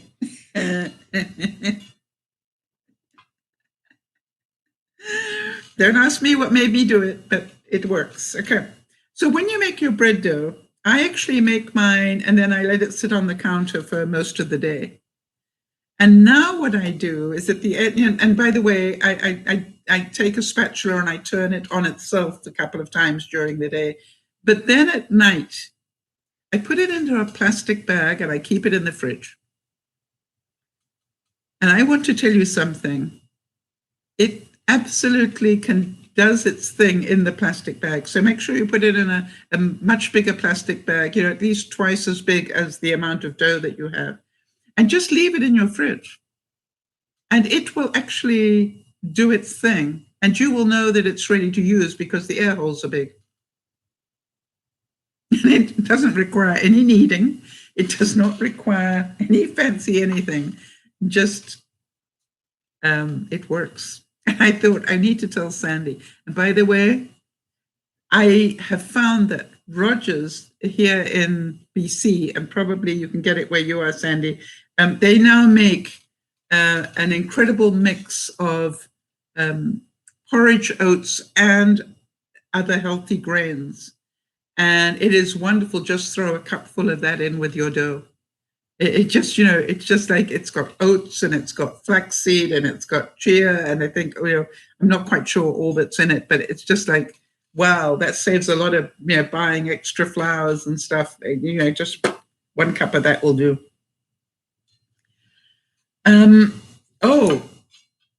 Sandy's saying that's great. Mine was very overproofed. Well, what I like about it is that means I've always got a couple of bags of dough in my fridge. So if I want to quickly make a loaf for somebody, I can. I can do it like, if I suddenly decide I want to take a loaf to Yvonne or something, I know I've got a couple of bags of it in my fridge. That's what I like. Yes, Kimmy's going to try making gluten-free biscuits. I want to tell you there are so many recipes online for gluten-free things. It is just amazing, Kimmy. Don't worry about whether you do it brilliantly the first time. Just start experimenting. That's why I don't ever claim to be a cook. I am somebody who experiments with food. And look at the sourdough I make today because I experiment with food. And look at the little indoor greenhouse I have going here because I'm prepared to play. Think about that.